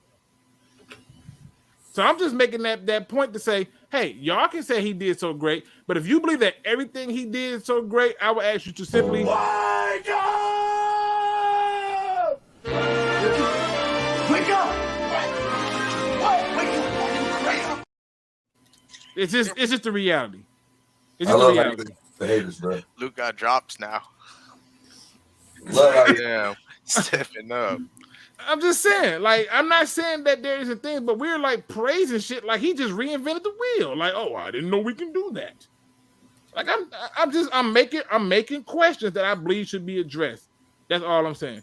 Let me go down to my next person and ask them, are you buying it? Grizzy, are you buying that they're going to get 9.5 wins or more and that they're going to win a division? Are you buying it? I don't gamble, but they better. See, that's what I'm saying. To me, they should. It sounds good. I really thought that they would have won at least 10 games last year. They came close, but then when you look at it, at the end of the day, the one thing that I said I was afraid of and why I only gave them 10 was the defense, and it showed its ugly face. It just did. What say you, Gunner? You buying it? They get over 9.5 wins, or and if they win the division? Yeah, I'm buying it. Okay. I love the confidence. You said it real quick and swift. No real thought to it. I ain't mad at it. I mean, they better win it. I agree. Got a rebuilding Bears team. Pat, we don't know what the hell is going on with Jordan Love. Jordan Love better not win MVP out of nowhere. I swear. We don't need a third quarterback from Green Bay winning. We don't need that. We need at least a decade of them having a trash QB. Well, we're going to see. Perry Ball says, Luke, how do you feel about the Lions not re-signing Shark? I think we've been fine. I think so, too. And I think that it's absurd with everybody acting like, oh, my God, we didn't bring him back, or we should have bring him back for what? You drafted his replacement last year, 12th overall. What are we bringing him back for? Now, if you're going to tell me he's not prepared, then why did you draft him 12th overall? Then you act like you forgot that we re-signed Josh Reynolds. You act like we don't got St. Brown. You act like Khalif Raymond didn't help this team at all last year. You act like we don't still have Quintez Cephas. And you act like we can't just draft another receiver in the later rounds. They come a dime a dozen. And to the people who want to jump on, I'm trying not to go there, Anthony, but I got to go there. To the people who want to jump on Jamison Williams' head because, oh, he liked the tweet. So what? There were bigger issues to get in there. You were all on board for that diva mentality when he ran his ass around the entire goddamn field, so I don't want to hear it now. You can't take these little isolated moments and turn them into these Mount Everest ideas. You can't do it. The same way all of a sudden a kid who's in a race with another kid, oh, all of a sudden he killed somebody. That's not what happened. That narrative was made by fans, not media. Thank you, Luke. Preach. Yeah. It just doesn't make sense. We keep doing this. You get in position to take a talent and you find every reason to talk yourself out of it. For what? You need talent. You need people that other people fear, that they game plan for. And when you sit there and act as if though, oh, well, this guy right here, he's a bad apple. You shoot yourselves in the foot. It just doesn't make sense. And in my opinion, if you're going to go out and say, well, he like, so what? I saw a tweet the other day of a little person who had the thickest thighs I've ever seen in my life. I liked it. You want to shame me for it? So what? What happened? Can we get some background on the tweet? What tweet did he like? It was a little person from one of the reality TV shows. I don't know her name. It was a light-skinned chick. Okay. And she had on like a certain outfit. And I was like, dang, that little person looks kind of nice. Yeah. Got a little dumpling. You know, little dumpling. And then people looking at me weird. I'm like, now hold up. Really? That's the strange thing? No, not you. What did JEMo like? Anthony, I already know you'd probably be liking something. Anthony, I'm gonna let Anthony explain the stupidity of this. It's so stupid. Okay. He'd like a picture of Lamar Jackson in a Lions uniform. That's literally it. And It's it's so like, stupid. How old is J-Mo? what, 21? 19? Well, early 20s? Early 20s? He's like 19, 19. 20? He might as well be 19, even if he's 21. The same shit. And it's like, he's young. He's young. You He's know, a young these kid. guys, he probably looks up to Lamar as like, someone, a quarterback he admires and what he's done in the league. And it's like, good God, man, he's like to tweet about him. And everyone's like, oh my God, he hates Detroit. He hates Jared Goff. He hates this. And it all goes back to last year. Oh, he didn't look good last year. He's like, Jesus Christ. He is a weapon. He is the receiver that we have not had for a decade. He is the guy that you pay to go and see because of the plays he makes. And it's like, support him. You actually have to go out your way to find all these little nitpicky things everyone's moaning about with him. And it's just like, it's so wrong. Just support him. Do it. All you're going to do with shit like this, looking at every Instagram post he likes, that is drive him out the door. And then everyone's going to moan and whinge that players don't want to play here. And I don't get it. J-Mo is our player. Screw it if he likes someone's picture on Instagram. I don't care. If he's out burning the fucking Bears secondary every week, I couldn't care less. Right. And I couldn't care. Again, I got yelled at for saying, hey, I just happened to notice that when the ball's not going his way, he don't quite run his routes hard. And people's like, man, he's a rookie. Okay, I'll accept that. But don't turn around and be like, oh, he liking stuff. So what? So what? Half of y'all, based on what I've seen, if we sign Lamar Jackson, y'all gonna make him Tom Brady. Soon as it happens, I guarantee it, he's the greatest thing. You never knew that if you put flour with some yeast and some water, you can make bread. That's what y'all been doing with everything that's been happening with the Lions. And it's killing me softly. Y'all taking the smallest things and you're trying to dig deeper. And a lot of the times, there's no need to dig into it. It just is what it is. If he's a fan of the quarterback, because I'm going to tell you right now, I'm not trying to be funny when I say this, but newsflash, there were a few times where he had to slow down on them routes to get a damn ball. Yep.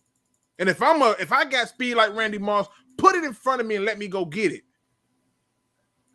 Calm down, people. Good grief. My man, Euro Jackson, he says, who in your 23 steal of the draft for me? Well, one person that I don't think get enough conversation and I think could be a steal is Nick Hampton, outside linebacker from Appalachian State. So I'm trying to think of the user who brought him to my attention. I got to think of his damn name. God, I got it written down on a piece of paper, but he brought this kid to my attention and I went to go look at it because I'm like, Appalachian State. He said, like some I'm like, okay, yeah, because I'm trying to think to myself, like, who in the hell do they play, bro? But don't judge the school. What I do know is when you do certain things that stands out, it's hard to overlook. And that man had 7 sacks last year. Now, just stay with me. He had 7 sacks last year, 11 tackles for a loss. And then on top of that, he still had 3 forced fumbles, 39 total tackles, right? He played in 9 games. The year before that, in 2021, 11 sacks, 19 tackles for a loss, 69 total tackles. This man literally has 25 and a half sacks in his Appalachian State career. Right?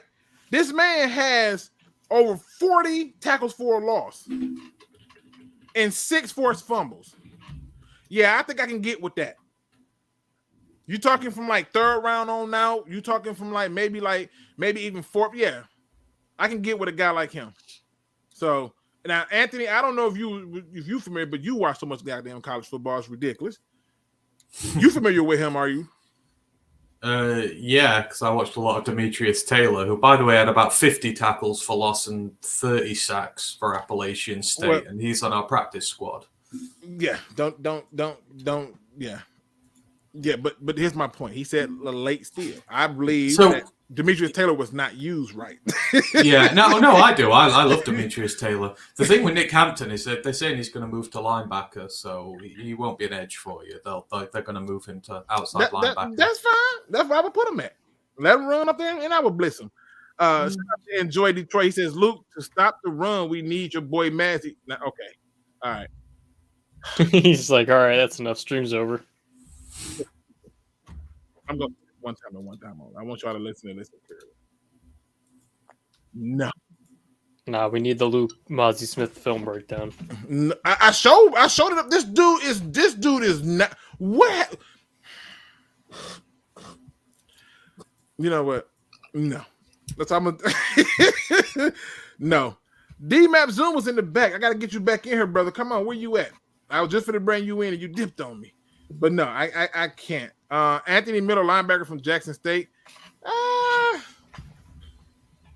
I only seen 2 games of his. It wasn't a huge sample for me, and they still haven't figured out how to get good quality film. And I can't find anything out of what I found in terms of the broadcast. So, yeah, I have no opinion of him. I have no opinion of him. I didn't see anything. App State is a beautiful. Don't hate on. I'm just saying, bro. Who they play? Who they play? Who's the team that they playing? TA, nothing but love for you, bro. But we getting Simpson or Campbell, guaranteed. Hey, I hope we do. I hope we do.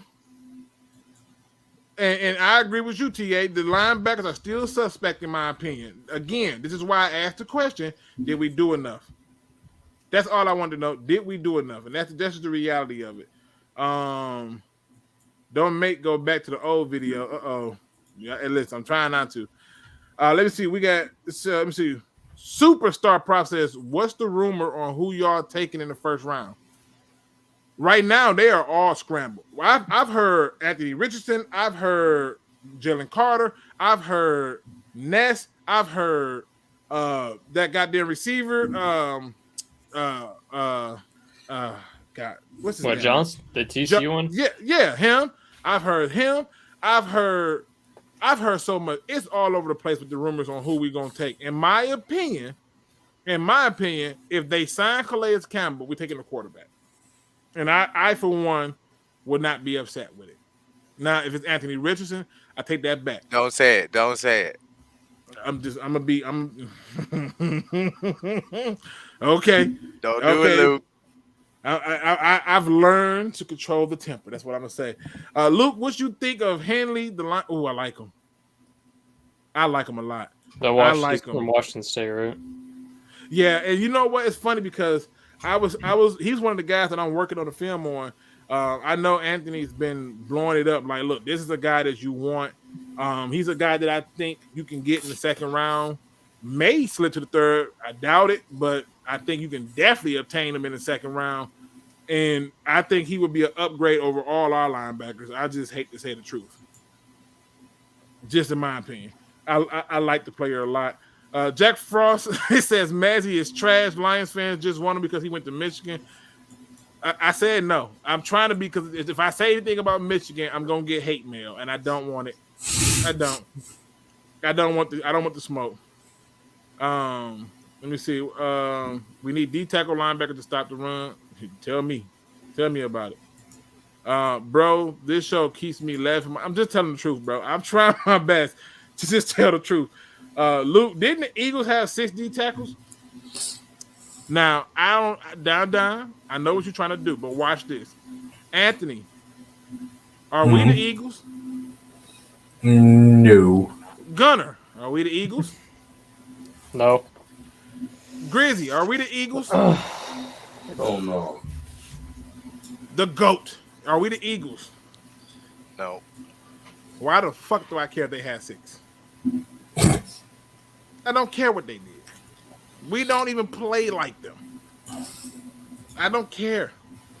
We're not the Eagles. We're the Lions. And at this point, you can't be having 6 players when you got glaring holes that can be filled. You need another guard. You need another interior guy. You need linebackers. You need a cornerback. And spare me this talk about Mosley bullshit. Please. Please. Acting like he just came. I'm telling you, I don't get it. I want the holes filled. And I'm talking about a late orgy in the back of a New York Ellie for $5 filled. Fill them up. Because at the end of the day, When I look up and I see teams coming out and they are able to run the ball on us, I get disgusted. So you can run on us and make deep passes? Excellent. So no.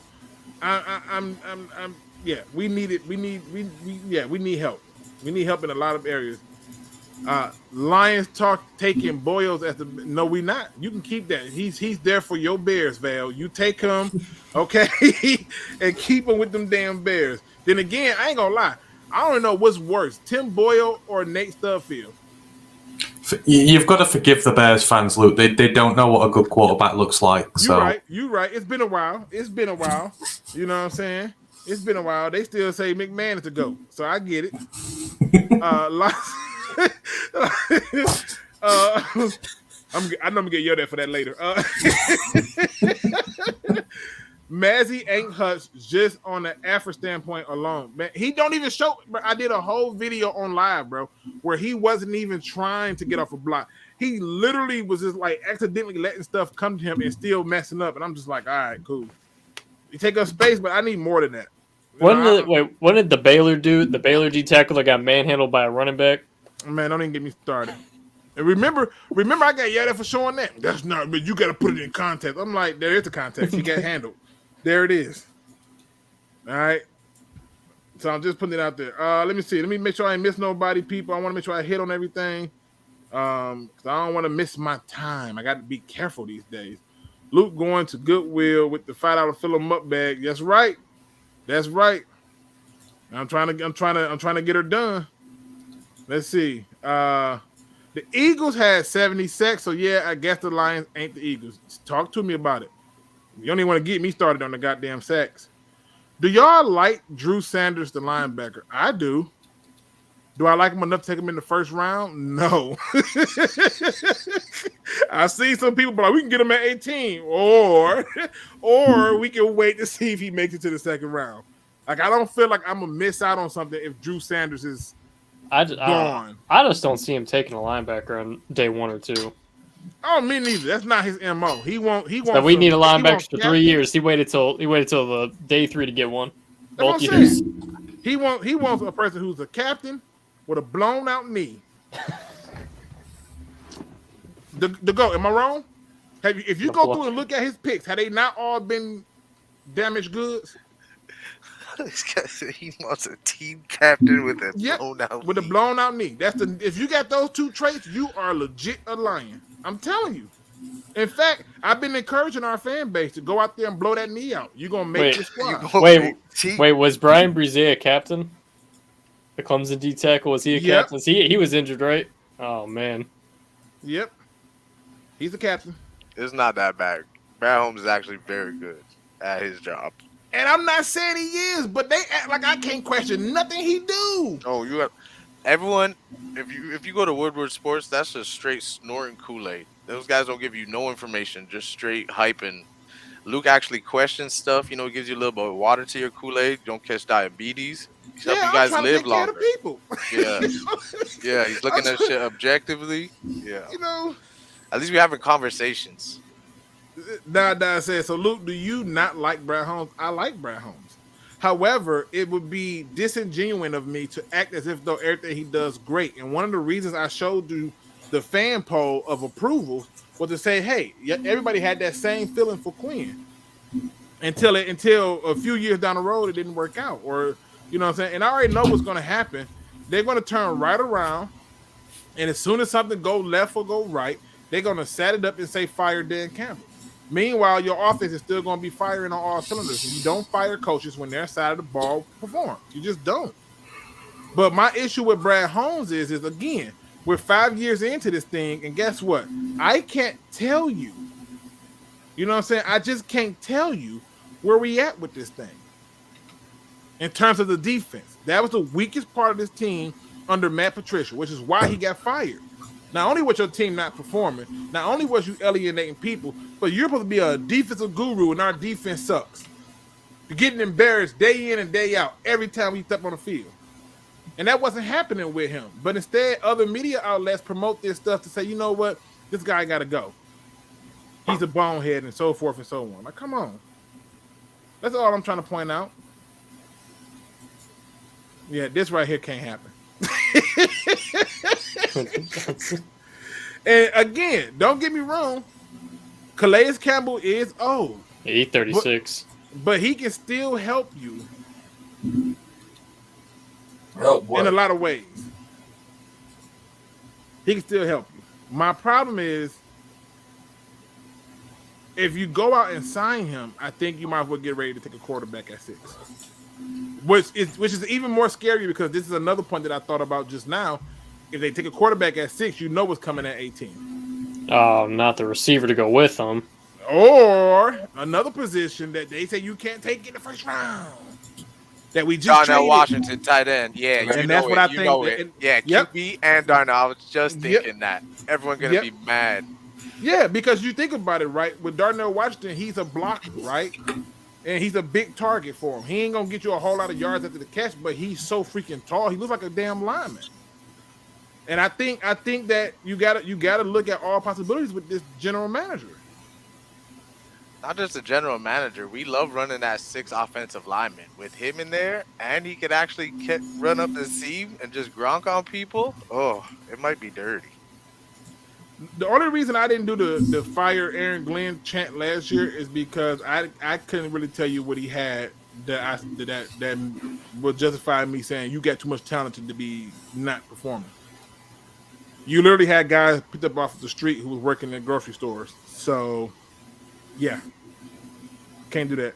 Crazy part is Stafford was better as a Lion than every quarterback that ever has played for the Teddy Bears. This is true. Truth. This is true. AR-15 at 6 and Hooker at 18. Whoa. Two quarterbacks. They draft 2 quarterbacks, Craig, and I can tell you right now, you think Brad Holmes approval rate gonna take a hit? It's just go ahead and dead it. Let me hit one more topic and then we get up out of here.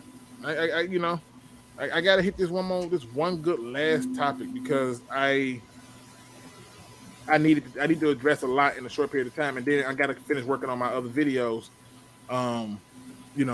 that I need to put out. I'm trying to do something different, people, with the film studies. I'm trying to make them shorter. Because when I went into full detail and do like a 20-something minute video breaking down piece by piece, people was watching on average about 8 to 10 minutes. And my diehards will watch the whole video, but I wanted to figure out a way to make it shorter and condense it. So that's what I'm working on right now as we do it. I got to talk about this latest news, which is the Lions is going to open the preseason with a joint practice with the Giants. Can we stop this shit? Seriously. Can we stop this? I'm not saying that joint practices aren't good. I'm not saying that joint practices aren't a thing. But can we stop this? I know you're trying to create competition. You're trying to scout other guys off of the other team. I get all that stuff. That's cute. But can we just worry about our house? Seriously. Let's just worry about our house. I don't want to do joint practices. I just don't. Because the same thing you think you're doing to them, they're doing to you. And there's some people that I just rather other teams not really pay attention to. They just are. And I don't like the idea of doing a joint practice. I just need a year for us to just focus on us. You know what I'm saying? Like, just focus on us. Let's do the practice with ourselves, and when we go to the preseason game, then you'll see what you got. But I know it's not that big of a deal to many of y'all, but I'm tired of the joint practices. I really am. What are your thoughts on that, Breezy? You the joint practice? Are you happy about this? I'm like, what's the benefit? Like, I at this point, for real.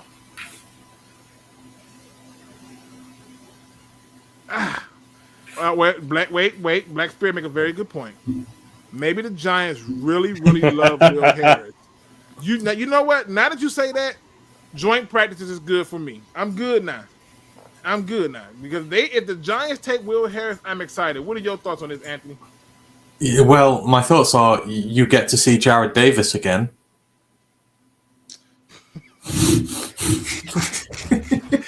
Sorry, Luke, I had to.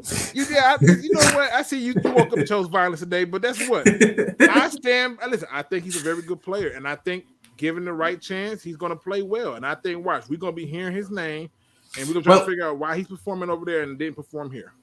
I mean, as for the whole joint practice thing, I kind of like him. We went and kicked the Colts ass last year, and look how bad a season they had. You know, we're going to assert dominance over another team. Start as you mean to go on. And it's the Giants, isn't it? We kicked their ass last year. We can do it again. Well, that's a fair point. That's a fair point. Okay, that's a fair point. What say you, Gunner? I don't really care. I don't think it matters that much, to be honest. And again, for me, Luke, when you bring you know what? Let me address this. Luke, when you gonna bring the film study videos back? Real soon. So what I did was I just made a bunch of them, and then I'm gonna just set them to release, and then I'm trying to make them short. That's the problem. Making them short so that people can get the information that they need in the shortest frame of time possible. And so I figure I'll do that. In the past, what I would do is take like 4 or 5 of their games, two of their best and 2 of their worst, and I would chop those up and show the good, the bad, and the ugly. This time, I'm going to kind of make them a little bit short to show the good, the bad, and the ugly on things that I noticed as a habit. Like, for example, in one of the videos that I did with Christian Gonzalez, I don't think I ever seen somebody so confident that they show signs like they don't need to do the small things, and it annoys the fuck out of me. It just, I'm watching him like literally run with receivers and just like, I'm so good, there's just nothing you can do. And they throw the ball, he just throws a hand up, and the ball just accidentally hits him. He's like, yeah. But the whole time he's face guarding the shit out of the goddamn receiver. And I'm thinking, technique makes a difference. Or like when I look at the Drew Sanders video and I'm watching him hit gaps that I'm not sure why he's going there. like, what's the plan? The play's not there. Why are you doing this? Or when I'm looking at Mazzy and trying to figure out why y'all are forcing me to look at his tape. If you want to see the Mazzy's tape, go and find any statue anywhere and just stare at it. Because that's what you're going to get. A guy who doesn't do much of nothing. He's just there. So that's what the problem is. I'm just trying to figure out how to shorten the videos up. All right. Let me see. We'll be hearing his name back on the practice squad. He had plenty of chances, Luke. I feel you. Y'all gonna leave my guy alone. Anthony, look what you done started. Got the people talking about a good player. Damn it. Hey, don't blame me. Somebody gotta take the damn blame. What say you, the goat? Did I lose you? Oh, what was the question? I said, what are your thoughts on these joint practice? Are you tired of them? You cool with them? I'm exhausted with them. Oh yeah. Well, I'm not mad at it. I think it's good competition for the boys right before the season starts, and get to see who's better, Saquon or Bijan. We also get to scout Kenny Golladay, so it's all good. And he gone. Oh, he left? Yeah, they cut his ass. They said no. He another person who overplayed his hand and played himself. He truly played himself like nobody's business. He was terrible. And we offered the same contract. No way. Did we? Yeah. Oh my. We offered the same contract, and he chose to go to a bigger market, and it just did not go the way he saw it going. Everything happens for a reason. Hey, praise the Lord, saints, right? Yep. All right. Last question of the day, good people, before I get into the final thoughts. It is a simple one. It's a fun one. Because I think what I want to do tomorrow is something that I've been waiting to do, which is I'm going to do draft versus draft, mock draft style. So basically what's going to happen is you'll be allowed to come on and we will literally draft our first 2 picks. I have some rules set up that's going to make it a little bit more challenging. And what will happen is the people in the chat will be the ones to grade our drafts against it. I'm essentially going against all of you, and I'm going to do it almost elimination style. Now, I don't expect to win not one goddamn draft because I know people are going to think I'm crazy. But if I do, then I go on. If I lose, the next person comes up. And if nobody comes up, then I would then redraft against that person again. So that's the thing. But how does that lead into my next question, which is very simple? We got a date for the Detroit Lions draft here in Detroit. Okay? And I don't think I've ever been so excited in my life. I've literally already put my time in. I told the supervisor, she's like, you can't do that too early. I said, don't worry about it. just know that I'm going to send you an email every month reminding you that I'm not coming in that whole week. Just know that. Okay. I plan to be a designated driver and enjoy the festivities. Right? That's my plan. My question to you gentlemen is this. Who's going to the goddamn draft in 2024 in Detroit? Gunner, you going? Yeah, I'm gonna find a way to make the trip back up to Detroit. I gotta see that. Listen, it's an event that you have to understand is probably not going to happen. Yeah, ain't gonna have my lifetime ever again. It says, I can't wait to see who you blindly pick on Friday, Luke. That's I don't know if it's gonna be blind, but I got a few ideas. Luke G, are you going to break down film on Diamond in the Rough steals of the draft?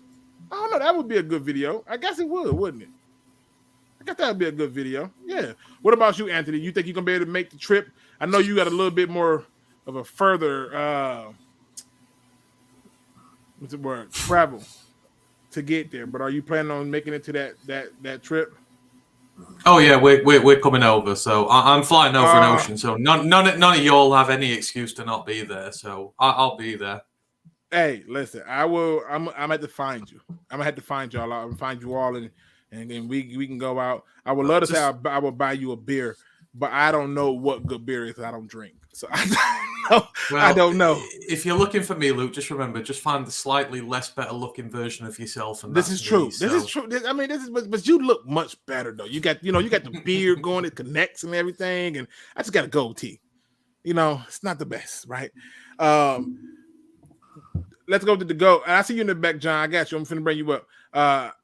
The GOAT, are you going to the draft? I need to know in the chat too. In the chat, are you going to the draft? Just like Anthony said, no excuses.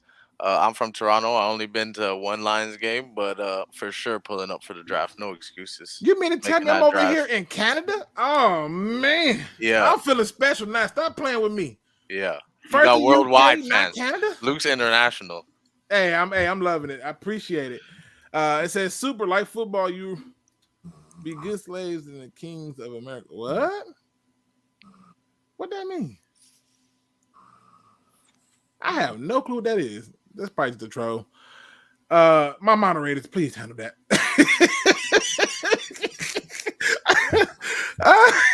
That's how you handle that real quick. Just please handle that. Snuff that one out quickly. I have no clue where they're going with that. Greasy, you back?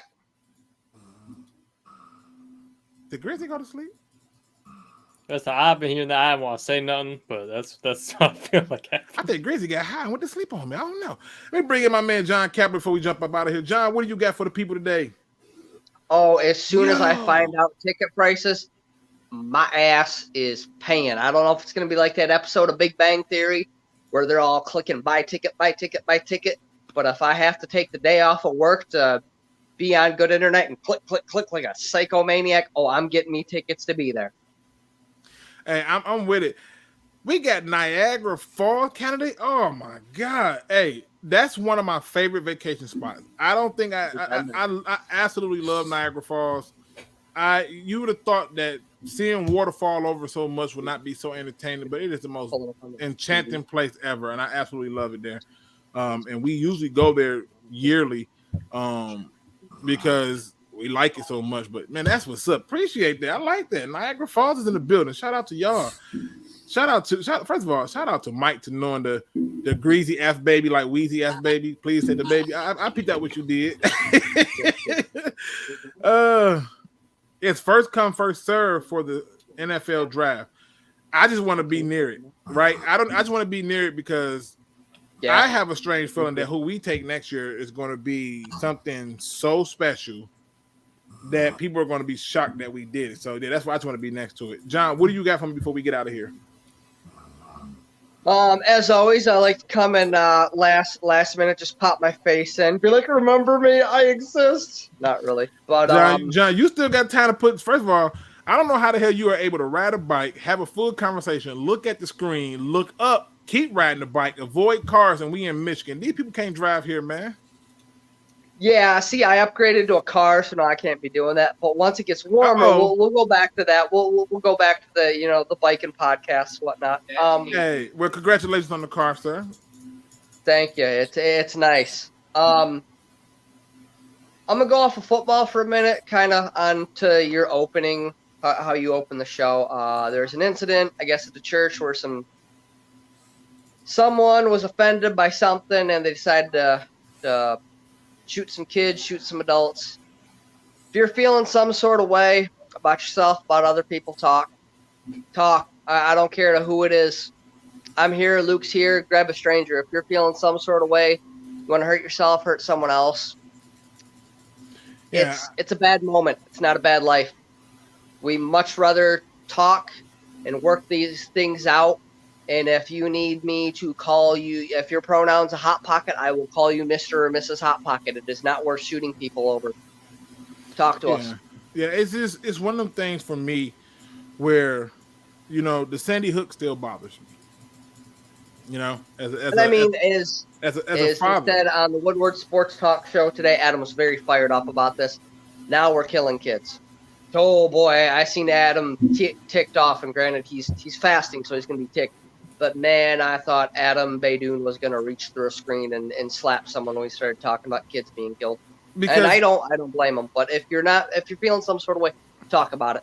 Yeah, it's just one of them things where, we shouldn't have to have those conversations, and I hate, like I said, I stay away from the politics and stuff, but I made the message clear on what I was focusing on. So it is what it is. But Valerie would like to tell you congratulations on the car, John. So shout out to that. Thank you, Val. Ed W says, "What's your Twitter feed?" It's LukeGFR.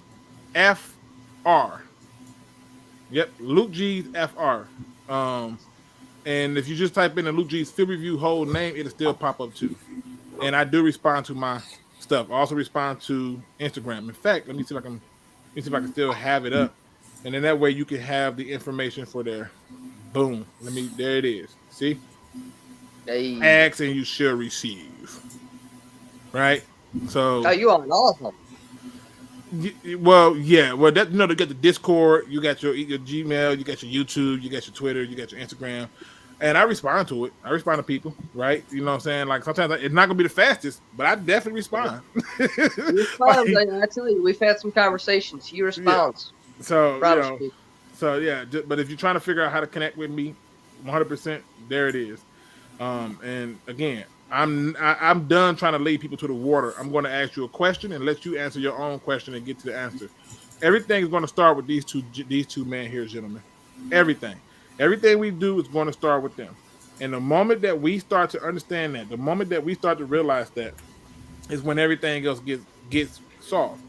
This idea that, Luke just hates Brad Holmes is not true. I just don't think that Brad Holmes has been 100% silver bullet clean. That's the difference. If you do, more power to you. I do not. You know what I mean? So just putting it out there. But let's get into the final thoughts, good people. John, you came in a little late. I'll let you go first on your final thoughts, and then we'll get up out of here. I got a good one today, a good message. Oh man, final thoughts. Loving what the Lions are doing. Brad Holmes has said we're possibly not done in free agency. So does that mean we're bringing a Calais Campbell maybe to mentor Jalen Carter? We draft him. Well, stay tuned. Same bat channel, same bat time, people. Every day. Lions. Live it, love it. It's going to be a good year this year. All right, okay. My newest guest, and I hope he returns, my man Titus Young, the GOAT. Give the people your final thoughts, man. I was happy to have you. You came in stirring up drama with Grizzy. Grizzy came in and stirred the pot first, but you definitely added your spark to it, and I had appreciate to. When it. he started talking crazy, I was like, no, it's time to jump in. That was it. You said at that point it was just too much. But yeah, just too much. Love the show, Luke. Appreciate you for having me. It's draft season. I'm hyped. I'm along for the ride, whatever Brad Holmes wants to do.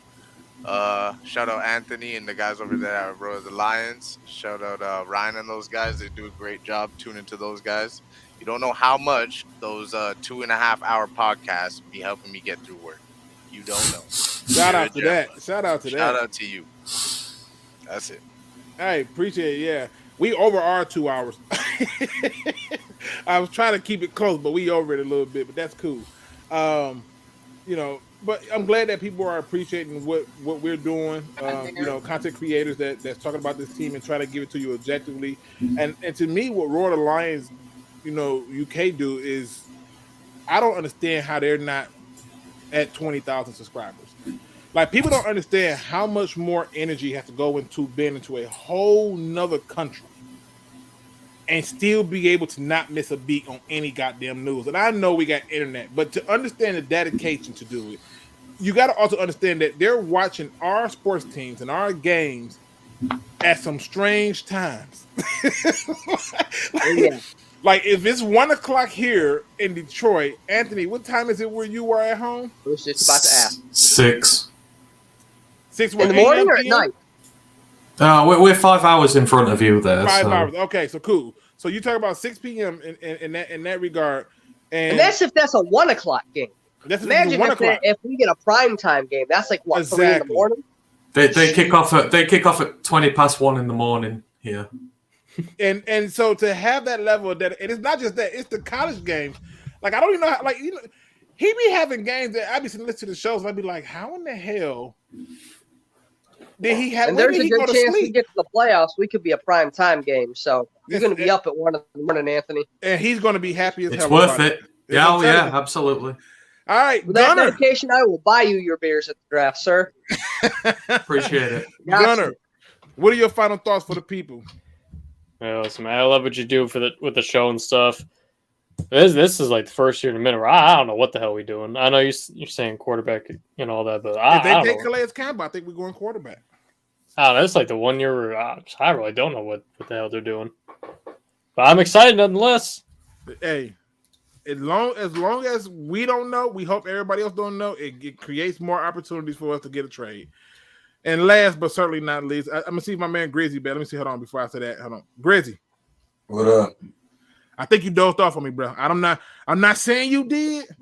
No, I ain't dozed off on you. Okay, I was looking for you. Mike tried to let Luke G that you had his back today, and he shot me down. Look, Mike, I heard about the fake account. I was like, what are they talking about? And I didn't realize it was Mike. They was like, man, he was saying some silly stuff and it was having fun. I was like, that definitely wasn't me. I do that, but I don't know who it was. And I didn't put 2 and 2 together that it was Mike. I'm so slow. Shame on me. Shame on me. But yeah, no disrespect. Shout out to Mike. Mike over there doing his thing, handling his business. I appreciate what he's out there knocking down. Him and TA's handling their business, getting it in. Grizzy, give the people your final thoughts, sir. To complete this defense, we need a linebacker. You ain't nothing. Say less. say less. All right. And last but certainly not least, my handsome brother and all my family over there over in the UK. Let the people know your final thoughts of the day. As always, thanks always, Luke. I love coming on these shows. One of my favorite parts of the week. I want to ask with a question to you, if I may, because Go ahead. There is a topic that we have avoided this evening, and I know me, the panel, and the chat would love to know about this. Mm-hmm. Has the little one stopped kicking your ass at all those games yet? You know what? Listen, I'm gonna tell you right now. Pokemon, baby. I'm gonna tell you right now. I don't get real good in that little Pokemon game. I'm on his head on that one. But that goddamn Smash Brothers, I don't know what's going on with that. That game is a different beast. That in a minute. He has destroyed me mercifully, like in Smash Brothers. So now What do you use? I like playing with Kirby or the chick from Metroid. Simon, okay, I got it. And he plays with everybody. Okay, I thought maybe he was a Link kind of guy. Link's got the sword, so Link's got a little length. No, he plays with everybody, and it's rough. It's the other day. I'm not gonna lie. The other day he beat me so bad that I literally just got up. I walked outside for a minute. I cursed a few times, and I came back in. I was like, "Good job, son. Good job." But in my head, I was thinking like, "This is bullshit. Where did this come from? How did I lose?" So yeah, he's send him my way for a Friday night. I'll come over with some popcorn and some pizza. Dude, his hand-eye coordination is off the charts. I'm a 12-year-old inside, so I got all that hand coordination. It's all good. I'll whoop them for you. I got you, Luke. Hey, appreciate it. But listen, I got a good message today because I think that sometimes you need to pick me up, and I realize something that's something. But today's positive quote comes from me. Food has an expiration date. Paper has an expiration date.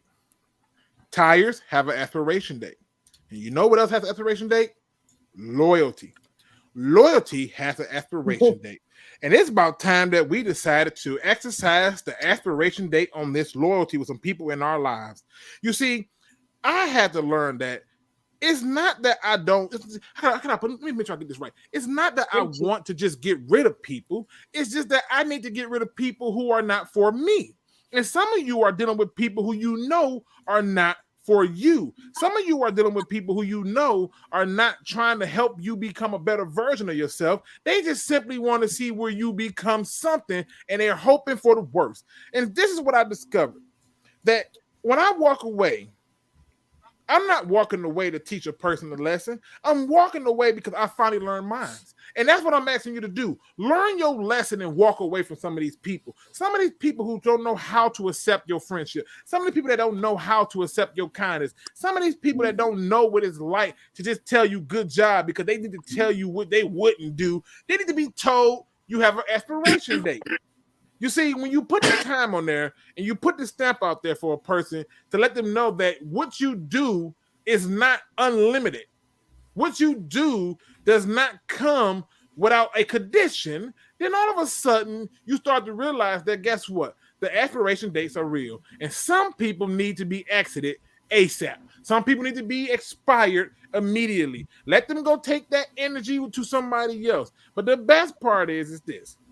The best part is this. Once you discover these people, once you discover who they are and you put them on that clock and you say, you know what, your time is up, watch how they come back more humble than ever. Because now they need to figure out a new way and a new angle to get in on you. Do not be tricked, people. Your loyalty is a gift, and those who appreciate the gift will never betray it. Those who appreciate that moment will hold on to it like it's their life, like it's their last breath. Find somebody who eyes light up when they see you and tell yourself that you deserve it and just you are worthy. And if you don't find somebody like that, well, in the meantime, keep it pushing because there's no greater cheerleader than yourself. With that being said, ladies and gentlemen, hit the like, subscribe, notification bell. Get ready for tomorrow because we are doing draft versus draft tomorrow on the mock draft. I'm not doing the PFF mock draft thing because I hate theirs and it's too much complexity going on with it. And everybody and mama want to trade 187 times and it's ridiculous. They paywalled theirs too, so you can't do more than 2 rounds.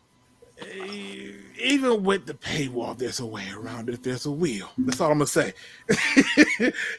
If there's a will, there's a way. But right.